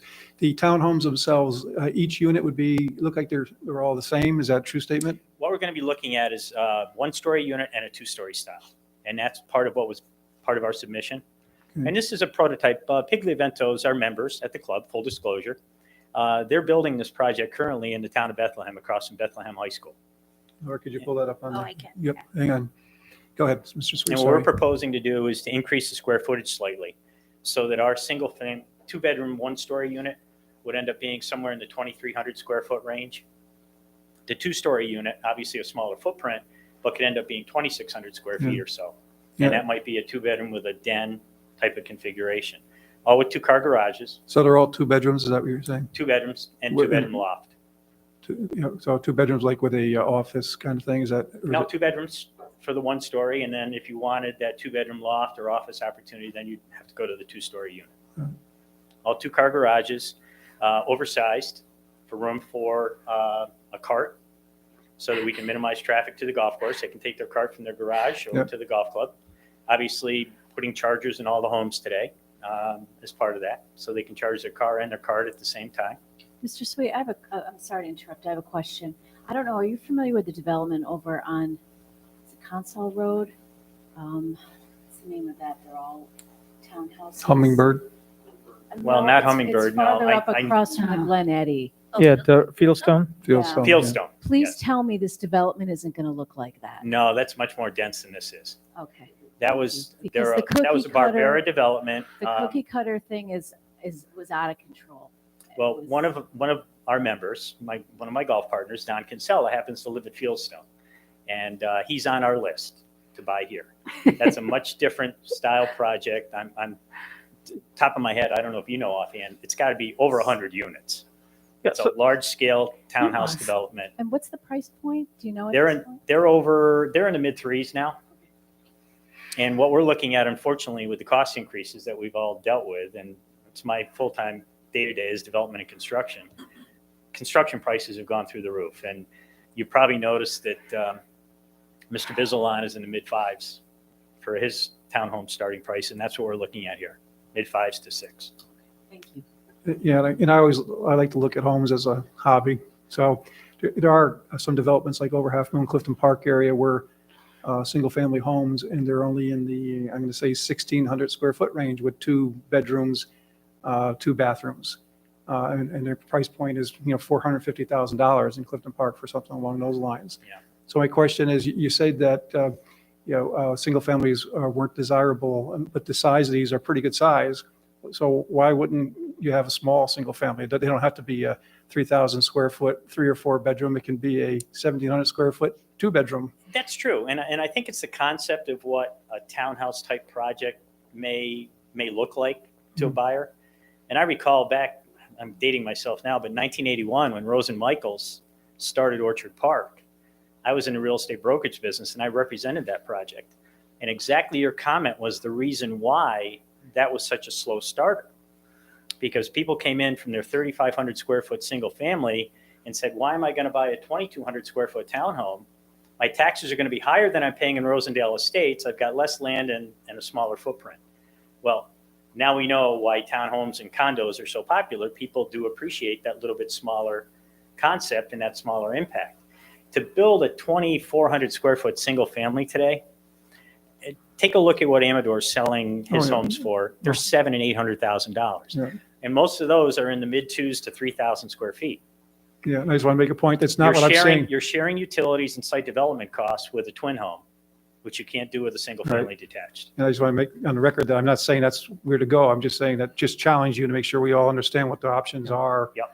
Because we obviously have to make a recommendation on area variances here. Some of it's the economies of just being able to put 2 units on the same frontage as you would a single family. It is will the golf club be the homeowners association? No. Okay. No, one of the things we don't want, because again, the size of the development, which I believe is an asset, to go through filing with the AG and doing a homeowners association for 22 units, that's why we've carved out the areas of responsibility, and the golf course will continue to own that responsibility. Like your sponsor would in a condominium or homeowners association, we'll take that on. So as proposed right now, that entire area is at the same topological level. So you No. were going, no? Okay, let's talk about that. There's a slight decreasing slope. Right, it's about 10 feet, right? Right? I'd have to look at the topo. Yeah. It's Gentle slope from right towards the front golf of course. Ruffner Road down to the golf course. Yeah, from like a 470-ish to 460-ish, right? Okay. So yeah, what's the plan then? How is it going to look? It'll probably be a Topologically? tiered kind of a look. If you can envision, you're coming down through the backyards of the homes on Ruffner Road. You're still going to hit that same wall of trees that currently exists, and it's going to be 50 foot deep.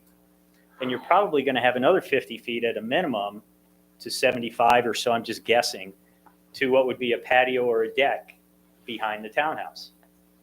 That, and what we're proposing to do is to try to create a staggered look. So the back line would fall in between the front line. So there'd be a view between buildings for the back houses through the front homes to the golf course with a reasonable setback, because our rough and fairway are on the other side of the stormwater area. So we're looking at that as being a nice natural buffer, and our plan would be to put aerators in there and make that an element and be able to keep the water moving and fresher. And All right, so it would be good to see a side level view, right? I guess the road we is can going to do a be profile. at one level, correct? Right? Yeah, so I do like that better, that kind of a staggered look. yep, we can certainly do a cut and a profile. Yeah. So one other question I have is, tell me about the boulevard. So I'm looking actually at a Google map right now. I mean, there is kind of a wide drive. So it's one property.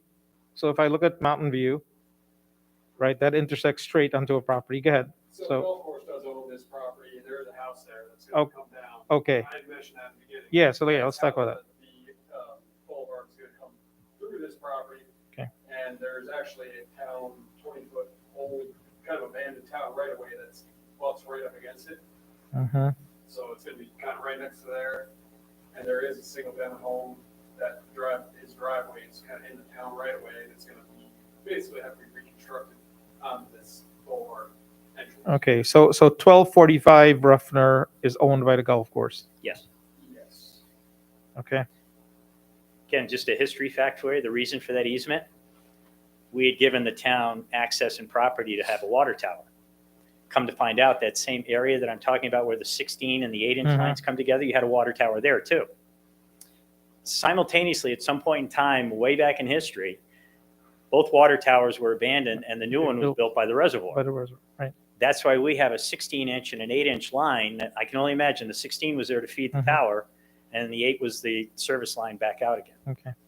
But that's why we initially looked at taking advantage of that 60-foot right away. But do a drive-by and take a look. The main power transmission lines that service Ruffner, Hawthorne, and below run up Mountain View. And then they hit power lines that run behind all the rear backyards of Ruffner Road. There's a major transformer bank, bucket transformers on a pole with power going both ways off of that pole where the water well or water tower used to be. So to relocate all of those overhead lines didn't make sense. We already owned the house on Ruffner.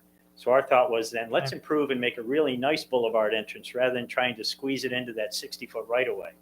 So that's when we came up with a boulevard as a way to mitigate a little bit too the concerns about the travel distance of the 500-foot, that we would have a way in and a way out with a landscape boulevard that would continue down quite a ways on the property. And that would allow us a place to put a sign and landscaping and create a nice presentation for an entrance. Something consistent with the way we like to present the golf club. Yep. Okay. Did you get a chance to take a look at the agenda statement and that the town prepared that was online? Yeah. Yeah, that's where I picked up the water line comment. Yep, okay, gotcha. Um, And as a thought, and I know we talked about this before, but the boulevard, do we feel, I mean, it's going to be a question for the board, obviously, regarding emergency access. Is there any other plan for emergency access if the road would be shut down? Not at this point. Our feeling is we're going to make it wide enough and enough separation between the lanes that we believe that there'd always be emergency access available. To come through the golf course, I guess I'm not going to say no. It's always a probability or possibility, but we'd end up having to cross 3 golf holes with some type of a temporary emergency access to get to that midpoint of the 13th fairway. And what was the other? I've got it right here, Kevin. Yep. A more organic shaped road. We had taken a look at that, but we're kind of limited on the depth of the lot, and we wanted to create that stacked kind of visual. So there really is no way to do any kind of, curvilinear roadways here, just with the short distances, 250 feet each way.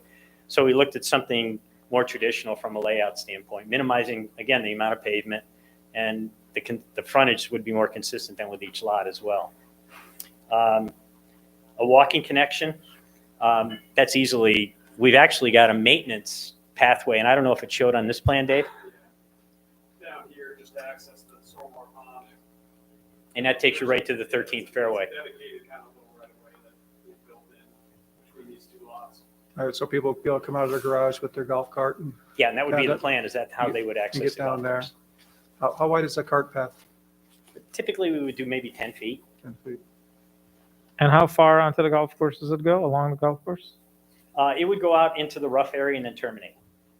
And then from there, golf carts are good anywhere on the golf course. And then they would cross 13, 12, 11 to the service road on 10 to Okay. get to the clubhouse. And that would be the same route we would have to take.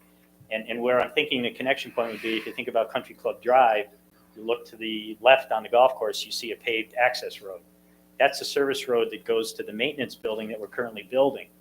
I'd have to peel off of that at the 11th hole, cross 11, 12, down 13 to bring any kind of an emergency access into the backside.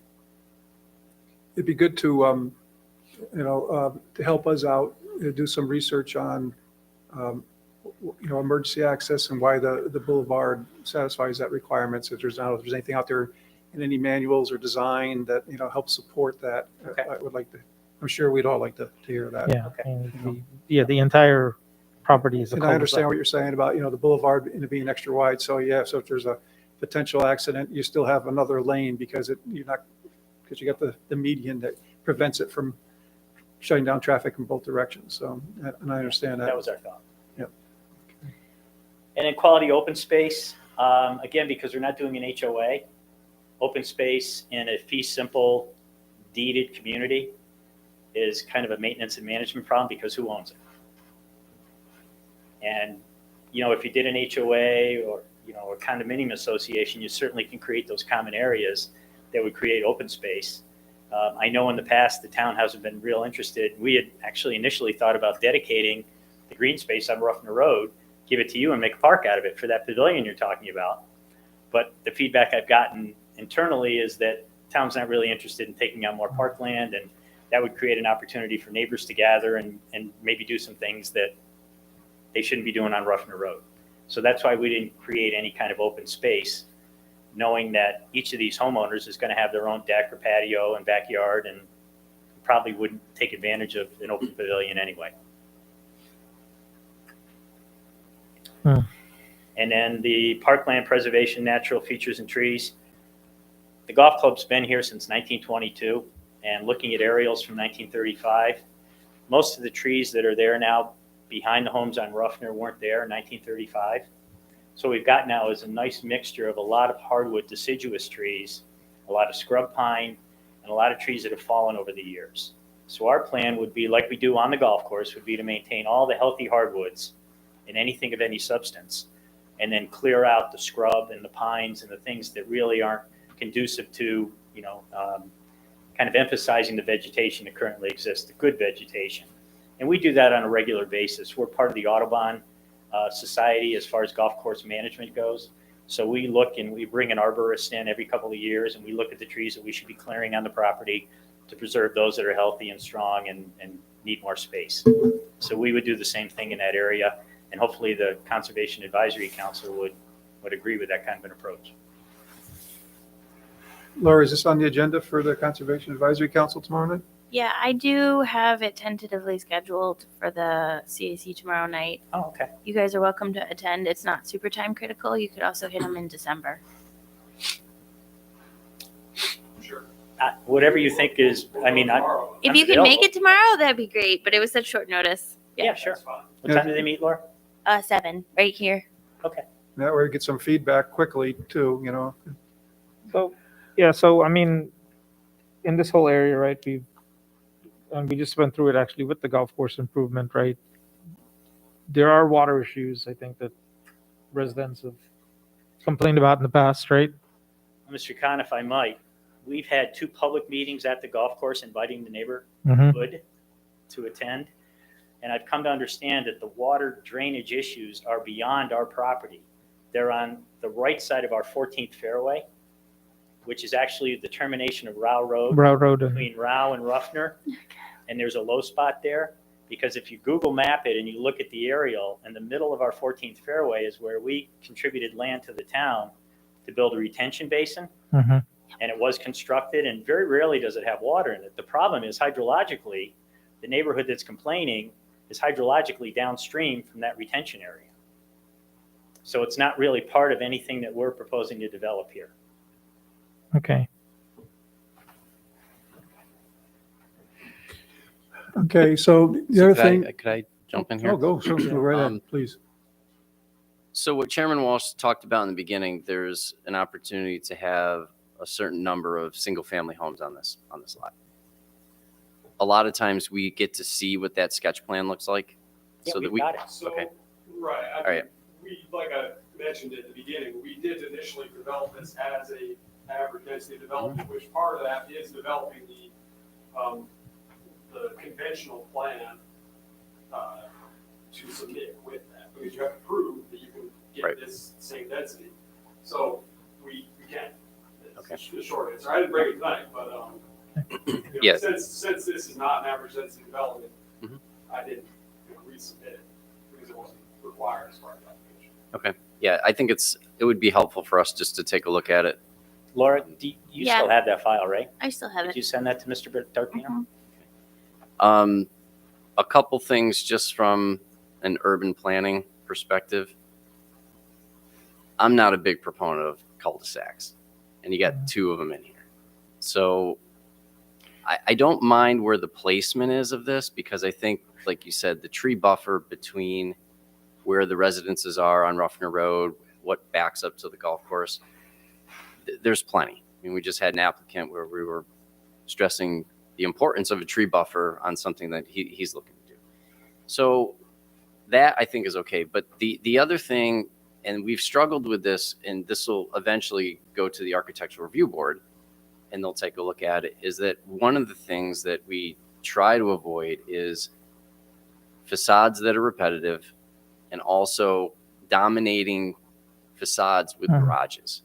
And, one of the units doesn't even have a door that faces the front as a townhome. So I think just from that floor plan and what that looks like, to me, is not a very,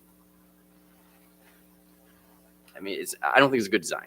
I'll just be straight away. Well, and I can respond, and I'd like to stress that's concept only. Okay. Because we wanted to submit some type of an elevation to give you a feel for the types of materials and the quality that we're anticipating we want to include in the finished product.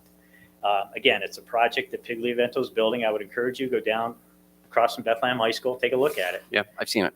And, as go townhouse projects, it's a mix of materials, and I think it presents very nicely. It's difficult with a townhouse to do side-facing garages, unlike a single family where the family room can be behind that.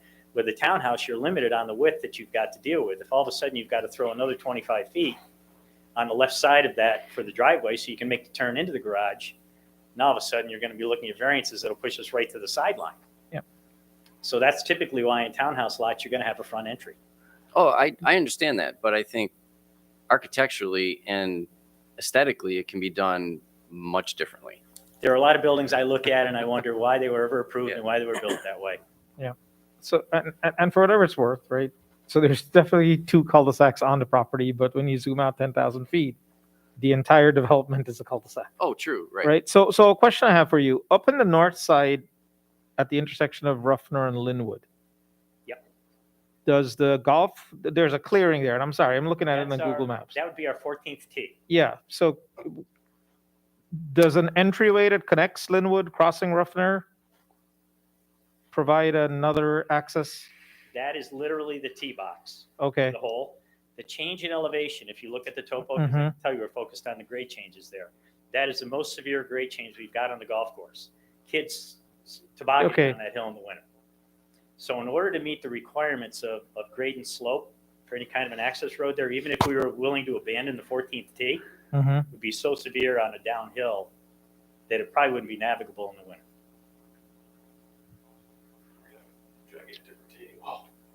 Well, and we'd have to, how would we Okay. construct that at 7% grade change? I don't know. Yeah, the boulevard getting in, I think it's a nice feature. I mean, it's 10 foot wide. I just scaled it off here. If it could be wider, that's great. You can plant, almost like Eastern Parkway has almost the same width boulevards they're running through Schenectady. They're very well landscaped. And Lexington Parkway comes to mind.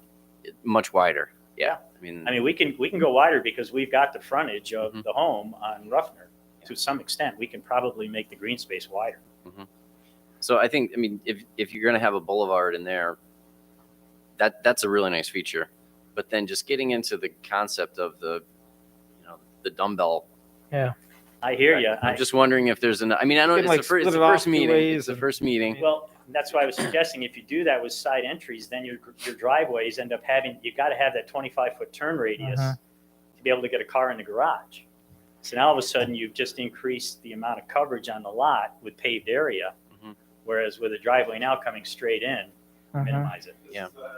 It's minimizing disturbance, essentially. And a simple move with the garage that's forward facing is to have it recessed with the porch or the floor plan forward.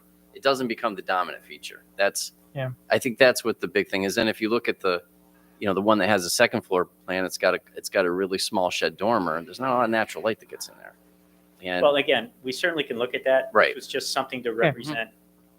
But yeah, when we get into the final plan design, we certainly can look at staggering and creating some elevation detail. Right. I guess is what I'm hearing. So the garage isn't the predominant front feature. Let's see if we can make a front porch and a front door more of a predominant and then recess the garage. yeah, you're just moving the square footage around. But I know that's getting a little bit further down the line. Right. But again, it's like, here you've If we can got. get to that point, we'll figure out design Yeah. issues. Yeah. And so right now, the variances that are required are kind of what I'm going to call here, for the sake of simplicity, the standard townhome variance, right? For the 2 townholes and the sidewall, Yeah. right? That's why, that's where I was going to talk about next. And Yeah. Thanks, David. That's good comments. I appreciate that.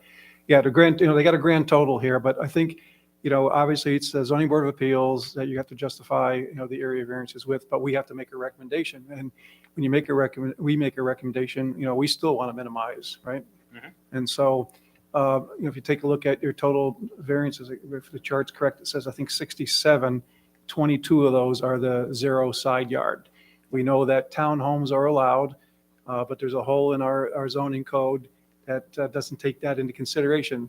So by virtue of approving the townhome, let's just say we can take those for granted, the 22, but that still leaves you with 45 area variances that would be required to make this plan work. Is there, have you looked hard enough to see where you could minimize Well, and more of just those? kind of the point counterpoint, if it was an average density development and we could drop to 9,000 square foot lots, we wouldn't need any area variances at all. Because our smallest lot, I believe, is 10,000 square feet. Right. So the remaining variances are for Can you lot grab the size, lot microphone? height. Can you grab- Microphone. Can you grab the microphone? Thank you. Thanks, Laura. Okay. So the remaining area variances are largely, with the exception of 3 kind of outliers, are for lot area and lot width, which, these lots they're smaller. For the most part, they don't meet the minimum 18,000 square feet, but they do, for the most part, far exceed what's required for the average density development. So it's kind of somewhere in between there. And, obviously we think it works for the overall intent of this subdivision. But the variances add up. Every unit. I understand. Times 3. Yeah, Yeah. you kind of get a little do loop there because then you go right back to, well, okay, didn't put a few single family homes and you're all set. You don't need the variances and everything works, right? Show me the market. Yeah. So how many single family homes were you able to fit into which area? I mean, I know you'll send it, but just as a, So 22, it was the same number. of Same units, number. Because that's just how the. But what average area did density it take works. And it takes up pretty much the same area that you see here with the exception of the stormwater area. So we still obviously have to have a stormwater area.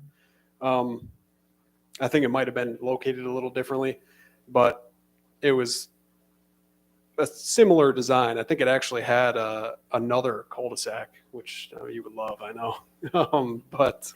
But we did make it work.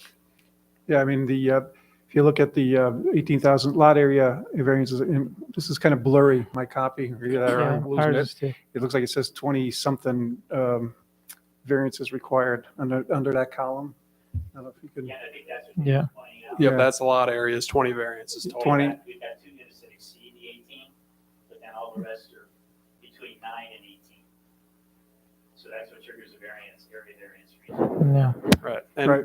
Well, I guess where I was going is if you were to have the single family homes at 18,000 square feet, that delta would be the amount of area that would be consumed to support the single family homes and make it legitimate. So you're actually using less area. I would almost suggest that if we did 22 single family homes, we wouldn't need a variance at all. Yeah, that's what I'm saying. Right.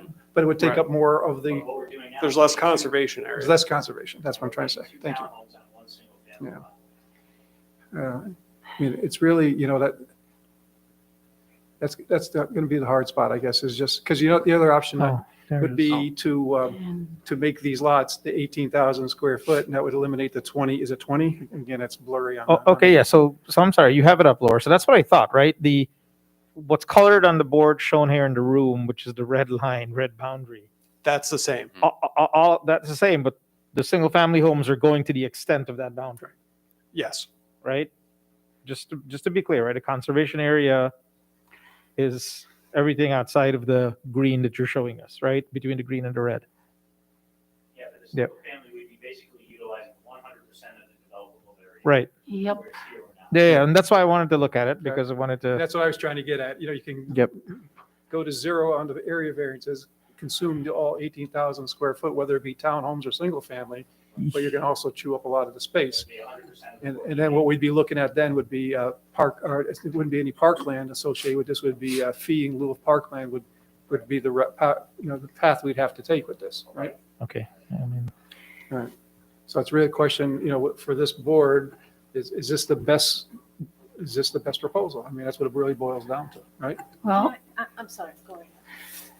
as much as I love single-family homes, I have to note that the townhouse is a lot less pavement, a lot less disturbance to the land. Those are selling points to me. I just wanted to say that while you could provide a very convincing argument for that one access, there's a lot of units there. And even if something is being sacrificed, and I realize we're first blush here, so it's the first time, but I would really like to see, in a last ditch case opportunity, some type of emergency access there. There's just a lot of units there for just one access. So that's my 2 cents. If I were able to show you 3 or 4 other projects where there are single cul-de-sacs with more units on longer cul-de-sacs that have been approved. I would say they need an emergency access. And that's Well, I why, happen to think of one, Yates Yeah. Farm in the town of Glenville, where there's 42 units on a single cul-de-sac without a boulevard. Well, but our code's different than Glenville. Yeah. Well, they've got And- a very specific and stringent townhome code, though. To Yeah. Ms. Strang's point, though, Bezoin came in, and yeah, it's a longer cul-de-sac and whatnot, but there is at least some emergency access. Even if it's not supposed to be for the residents' use, there is one. Yeah. It shouldn't be, even if they were knocked down bollards or something, and again, I'm not saying that it's a What's the width of necessity, that? but maybe something to put on a piece of paper to look at some point. What's the width of 1245? 30 feet. And we're using 60 feet of it. 50. Yeah. For the road. 50 for the road, yeah. Yeah. Yeah, you definitely, Parallel emergency access and gravel it, well, because it's gonna have to have a sub base. Absolutely, absolutely. right, well, look, one way you could do this, right, is you can make kind of like a ring road, not an outside ring road, but use up all of that property in Ruffner, go in, go left, right, come around. Well, you still have a cul-de-sac, Yeah. though. It's still a cul-de-sac, but the flow of traffic and the emergency access would be actually better, right? You have to explain that, because we're gonna have to go past the homes on Ruffner still with a single access. Whether I do a ring Right. road or a cul-de-sac, it's still gonna be. You make it wider and two-way, right? And, I mean, you could think about it, but well, and that's my point earlier about do some research on the boulevard and how that could meet the requirements for emergency access by the design of the boulevard. I'd like to hear that, Okay. And I think that's kind of what you're implying, but let's show us why, Yeah, and I mean, our with some worst data cases- or with some design criteria, whatever, I mean, I really don't want to go to the extent that Bizalon's had to do with Windsor and creating a gravel roadway with a breakaway barricade. They only did that at one location, One but they location. also, That got them. but their second. other location is the bike path was designed to be able to handle Yeah. emergency vehicles, so that is their emergency access also as the bike path. So in Yeah. your case, it could be the Well, cart, the road could have been their access then. Hmm? The bike path, no, the bike path coming coming from in from Windsor. Windsor. Coming It from Windsor. handles an emergency vehicle. Yeah, the road's not connected to Windsor. Yeah.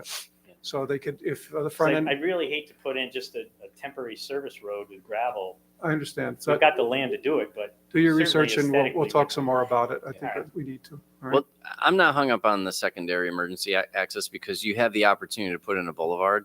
And if that was widened, Yeah. where each lane, if you had a wider boulevard there, I think that's only, a better aesthetic Yeah. thing. Yeah. You've got the width to do it. Yeah. And if one lane is closed, you've got the opportunity to get over lane. I mean, you'd have to really have something blocking that.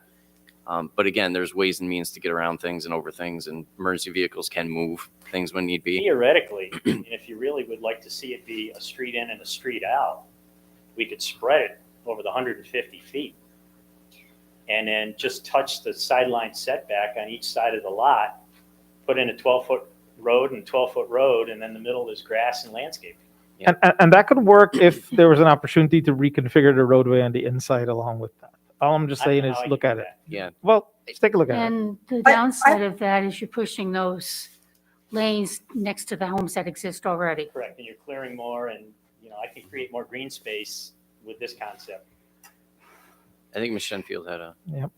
I was just gonna say, with the with this idea and this being part of the golf course and all of the homeowners being residents or being members of the golf course, is it also thought that at least during the times of the year, golf carts can be used, that golf carts are also going to be trafficking regularly? Are people going to be going from their home to start and play around a golf?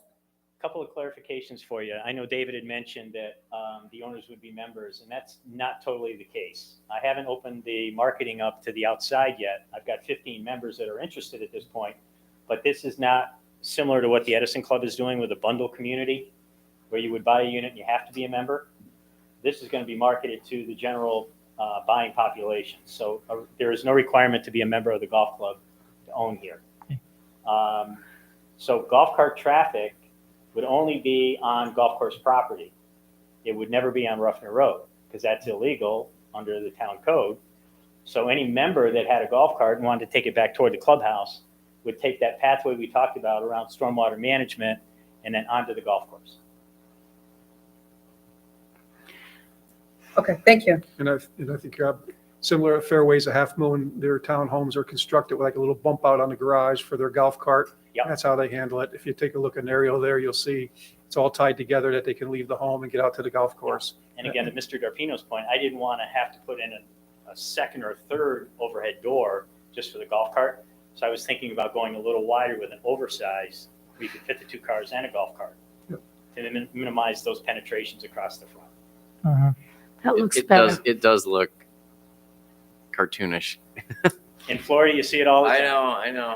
We're not Florida. Yeah. It's so unwelcoming to just have a whole street of garage doors. Like that's not what we want Niskuna to look like. People who want that can live in Florida. Well, that's why I was looking at doing a two stall garage with enough width internally for the golf cart, Yeah. and not have a third door just for the golf cart.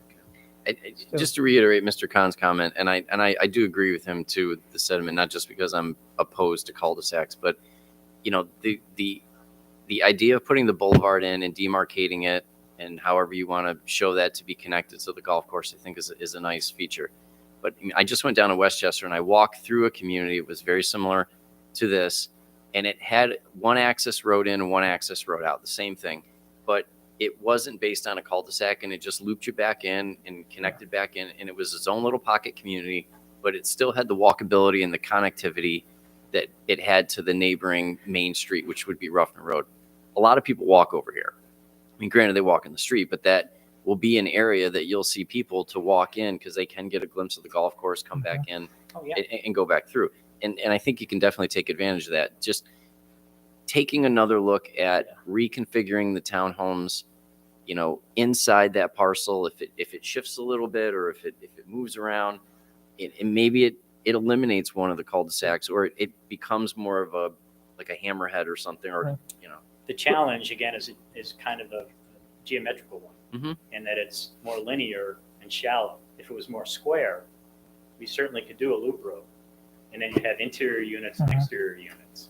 But we don't have the physical depth here to put a ring road in and then put units on the interior of that ring road. Yeah, it does. I mean, I use the word ring, but maybe loop is more appropriate, or hammerhead. Right. So here's the thing, right? You're asking for a bunch of area variances anyway. And I think what you're probably hearing from the board is because this is a conservation approach, right?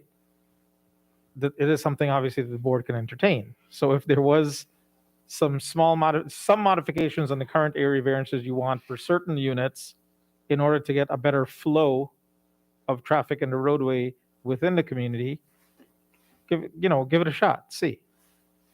Right? I mean, every property doesn't need to have the same or similar level of area variance required, right? Especially if you're buying something with a more diverse area variance requirement across each property. Right? True, but I will just say that. Dave. I will just say that, this red outer boundary, as you can kind of tell from the aerial, that's pretty much pushed to the limit of where the golf course is using their land as a golf course. Right, understood. That really can't change much. And this yellow line, where we show the lots that are going to be developed, can't really change much either. If we want to keep this 50-foot buffer between the existing houses, we just think that's a good idea for the neighbors. We need this lower area that, pretty much this size for stormwater. So that really can't change either. So, I'm listening to you guys, and I understand your concerns. You want something that, you don't really like the way this looks is what I'm getting. But it's just not really possible to achieve the same amount of units any other way. Maybe you shouldn't have all those units though. Maybe what if you took out one of the, I think you'd probably have to take out more than 2. Well, why don't we do this? We'll look at an alternative design and let's determine how much of the 50-foot buffer we've got to grab. Sure. To do that. And then at least you've got a comparative then. Mhm. You can say, what's the buffer worth versus the dual load cul-de-sac? Because that 50 feet may be enough for us to get interior units and more of a loop road or some kind of a ring road concept. And the result may be it drops some of the variance requests, which is a benefit because you're going to the ZBA with that. Right. Or you might do the exercise now and find out, we see the second version and it doesn't have any merit. Right. And if the conservation becomes a more weighted item that we think is more important, and this is what the ultimate configuration looks like, then at least we've gone through that exercise. And you have the opportunity, specifically when you're talking to the ZBA about that, because they're going to be looking at all these numbers here. The side setbacks are pretty straightforward. I think everybody gets on that, but they get hung up on other items. And that's what you've done this enough to understand, that when they get hung up on those types of things, it may take a meritable project and just not go anywhere. Yeah. And, then we can work through the other items that we were talking about Yeah. earlier. Well, I think it's a good exercise to your point that at least then we'll have comparative and we can look at it and evaluate what's more important. Right. And in this other alternative that you'll look at, right, there is a possibility of not sacrificing the 50-foot buffer, but potentially taking some back at the conservation as you go north on the property, right? As you head towards that acute angle on the red. But then, Laura, we've got to maintain certain percentages, right? That would be for just Of just for average density? Yeah, just yeah. Yeah, So so just- maybe we yeah. got a little bit more of that as well. Yeah, we were actually, the whole approach is trying to minimize the amount of disturbance. Agreed, but Yeah. I mean, so this definitely captures that aspect, but let's take a look at what some of these other alternatives then with the other desires Okay. look like, right? We're just at the beginning of this, as Chairman But- Walsh would say. Ooh, this does look like a neighborhood. When I try to do a different layout, because I love playing geometry, this is a challenge. I wind up with the backs of the houses facing each other instead of the fronts. And it loses that neighborhood quality. So I don't know if you can do better than I can with that. Well, that's going to be the challenge. It's, front yards to backyards or, I backyards to like them backyards. looking at each other. I think that adds to the sense of community, because it is going to be on its own kind of. Right. Yeah. And Yeah, I mean, for the most part, the only people that are going to see this it's not a through way. it's not hooking onto other roads. It's going to have that one entrance from Ruffner, and that's it. Well, we'll work with it. Unless see you what we find can an come up with and emergency, but yeah, try to bring something back next time. that's going to be a real challenge for you. Yeah, well, I'm going to be drawing it. But Say we'll come that- up with say that. something. I'm going to be drawing it. I do appreciate the good conversation tonight Oh, on this this has been great, project. This has very been great. Yeah, Yeah. this is good. And Good by the way, I know that I've mentioned to the chairman in the past that the 2 public meetings that we had inviting the neighborhood, we did kind of vet out a lot of the major concerns that started. We initially showed a condominium, single-family townhouse concept, and then we came back with a different iteration. We had another meeting in October. And a lot of what you're seeing here is a culmination of some feedback and input that we got from the neighborhoods. So obviously, nobody's happy about a new development project in their backyard. But we've tried to Literally. be sensitive to the amount of disturbance and keeping as much buffer as we can and creating that sense of community that would parallel the way they envision Ruffner Road at this point. So thank you all. Okay, the only thing I want to just touch base on is open, kind of thing. So what I heard was take a look at, the loop or ring or whatever, and why or why not, and what the results of that would be, and do some research on the boulevard, size of the boulevards, and how that could create the required or desired emergency access. And, if you have examples of what other municipalities do and why or why not, that's always good to hear, Okay. All right. Is there anything else that anybody can think of that I may have missed? Obviously, I know you heard from architectural standpoint from David, Yeah. this would be referred to the architectural review board, assuming, it goes that far, of course. And Bud, I'll say it for the third and last time, we're not married to this. It was just something to show a concept. Yeah. So But, we've got all kinds of flexibility with what the ultimate design looks like. So. Laura, given what we're talking about with the different concept now of the access, do you think it's still appropriate for tomorrow night? Yeah, I do think so, just conceptually, because they're looking at different things and you want to go through. I mean, you certainly don't have to. No, let's do it. But yeah, I just didn't want to waste their time if they're, they're Yeah. still understanding, we're still looking at configurations. Yeah, Right. well, I mean, they might have some input on configurations too, although they're going to be looking at, well, the EAF. I'm sure you'll It's brief them probably good about to the brief discussion them. we Yeah. had tonight, right? Yeah, Absolutely. yeah. And I don't know, maybe they'll get up and they'll start drawing things in your sheet that we can't do. Right? Sometimes the more brains looking at it, the better. Yep. And I guess also, if you could also create views of the side of the property so we can see that topological staggering, Yeah. right? That'd be good. Yep. Okay. Great, well, Anything else, Mr. Chair? I can't think of anything else. Anybody else? No?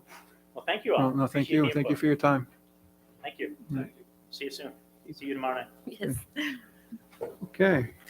All right, that's it for discussion items tonight, and we'll move it to reports. Laura or Clark, anything for us tonight? I did it for every other board, but I forgot about it with you guys. We do have the 2023 calendar ready to go. That was what I was looking at when I was trying to figure out the 2022 dates. So I'll email you the calendar. I don't think there's anything like earth shattering, pretty normal meetings. Clark worked really hard on it. Thank you, Clark. So I'll email it to you and then you guys could take and give us any comments on it for just adoption in December. Yep. Hopefully we're your easy board, Or Laura. the November meeting, right? If you Or get- the end of November. Yeah, would if be you give fine it too. to us, Yeah. we take a look at it. If it's available, if we're ready, we can, we can move on in the November meeting. Yeah.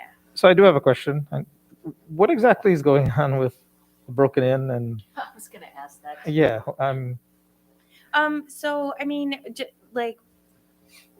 he is not allowed to move forward without landlord approval. right? And submitting an application such that he did, it has a lot of really difficult legal questions. Both Elena and Rob have been looking at it. There's not an easy answer. They've been working on it. I mean, I touch base with them like every other day. Like 17 days is Okay. not enough to figure out what we have to figure out. Good, thanks for the Yeah, answer. we've actually been spending a lot of time on the legal A questions. lot.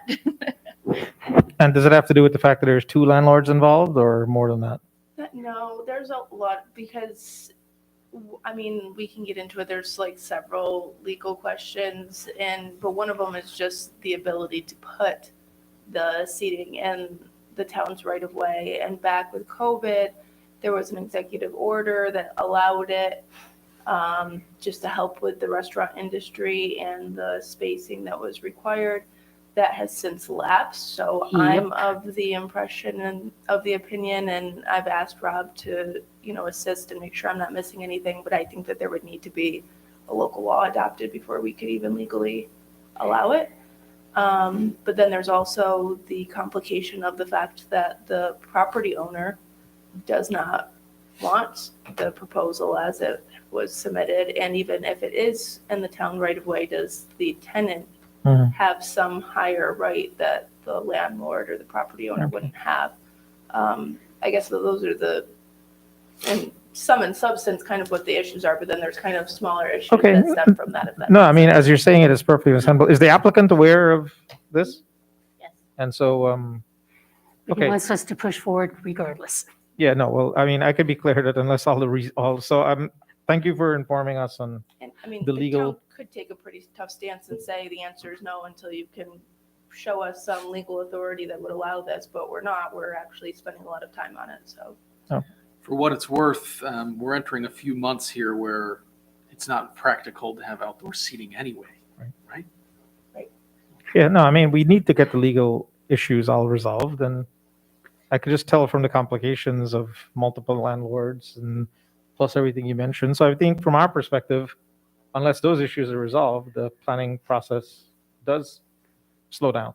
Well, another way that it could be resolved is for the landlord and the tenant to agree on the application that's coming forward as well. We have no control over it, Well, but they do. So, There's no interaction there in terms of there's issues. it's not our deal. Yeah, I mean, I can't believe that There's- Mr. Niki would come here, and I understand his frustration completely. We've been listening to this matter for quite some time. But at the same time, he must know that if there's legal issues that we could have to deal with the repercussions of, that we would be able to move forward. That doesn't make any sense.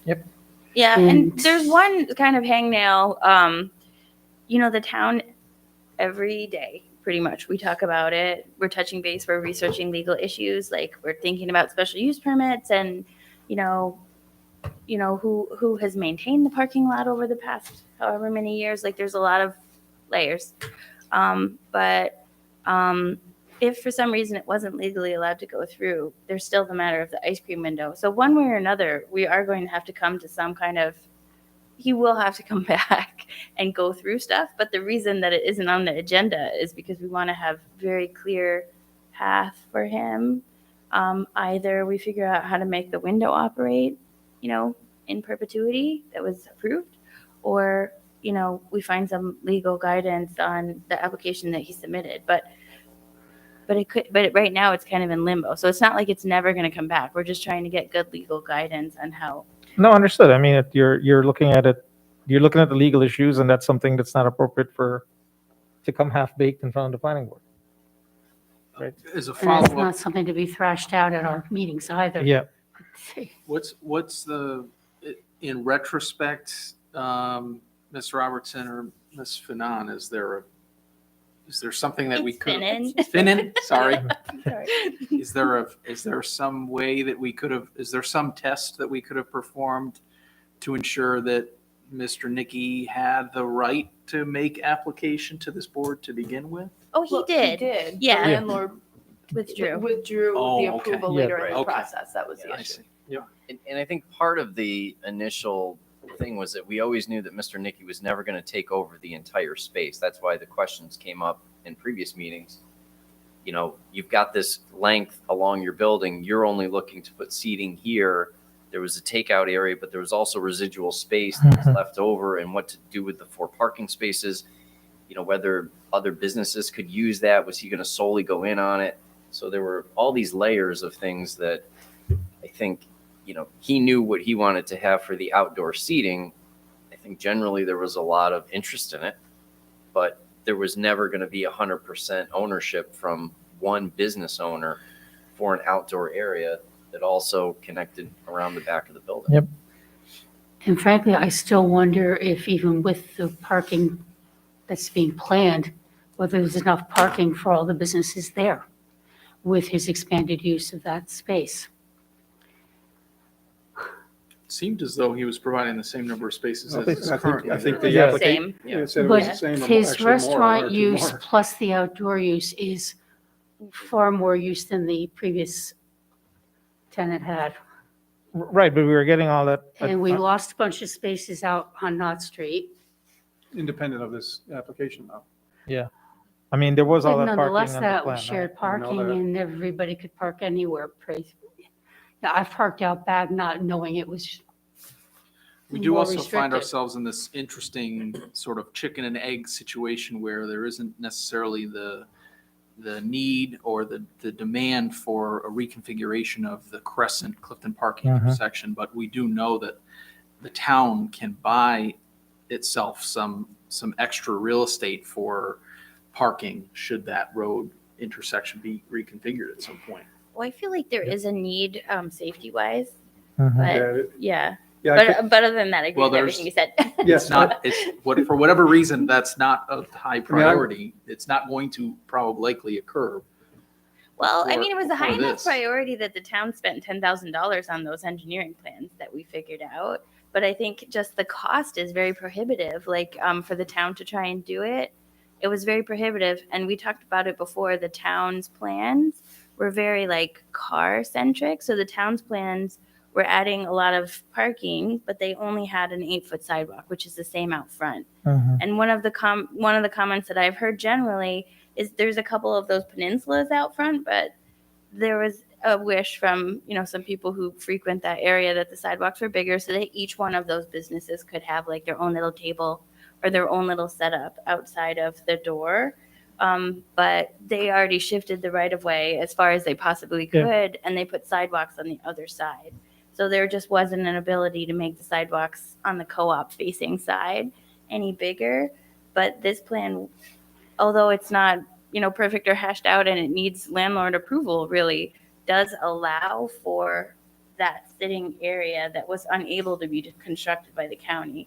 And, you know, if you read like how to create a downtown or a walkable space or kind of an iconic place for people to, you know, like having outdoor space, having greenery, having benches, those type of things in that area would be very beneficial to town of Niskuna, like as a whole. Yeah, I mean, we've all been planning agreed on that to date, right? And it's just that, okay, there are a couple now of triggered by the landlord's, you know, rejection of the proposal. These other issues have come up. So I'm hoping this Mr. Nikki understands that. I mean, it doesn't, you know, him knowing the board so well as he states, right? We are going to work on it once we can work on it, but unless these legal questions get cleared up, we're not going to be able to work on it.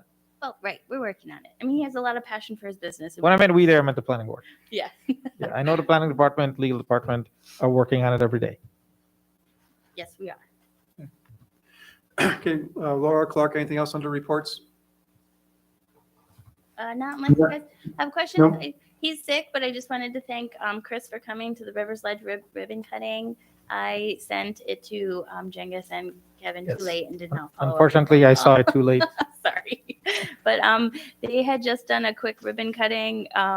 They just want, I think, partly people to know and remember that they're finishing up their buildings and they have space that's renting. I think they hit a bit of a renting wall, so that's part of a like just get it out there that Promotion. there's spaces available. Good. Okay, it's good. All right. It's got 2 access points and you can Yeah. cross right through. Mhm. It's not a cul-de-sac. Yeah, and Clark drives through there fairly regularly, and he always comes back and, you know, well, I mean, I live really close to there, but it looks nice. Yep. There's still some work that needs to be done, but it's definitely a nice transformational project from the junkyard. There's no question. I'm impressed how they dealt with the rock there. Yeah, that Because actually came they're- up at the ribbon I mean, cutting. I didn't think they could do that. Yeah, well, they ended up leaving a lot of exposed rock as Yeah. retaining wall because it's strong enough to stay retaining wall. Yeah, So the that's shale- kind of the shale cool. wall that's Mhm. there, Yeah. yeah. So that they didn't have to build the Versalac retaining walls. They have natural shale retaining walls on the back of some of the buildings. It's very cool. Nice. Okay, under commission business, anybody have any questions for Clark or Laura? Or legal, of course. No? Okay. Entertain a motion to adjourn then? I'll move. A motion made for adjournment by Ms. Gold, second. Second. Second by Mr. Khan. All those in favor of adjournment signify by saying aye. Aye. Aye. And we are adjourned. And again, thank you very much. We had some good discussion tonight. Appreciate it.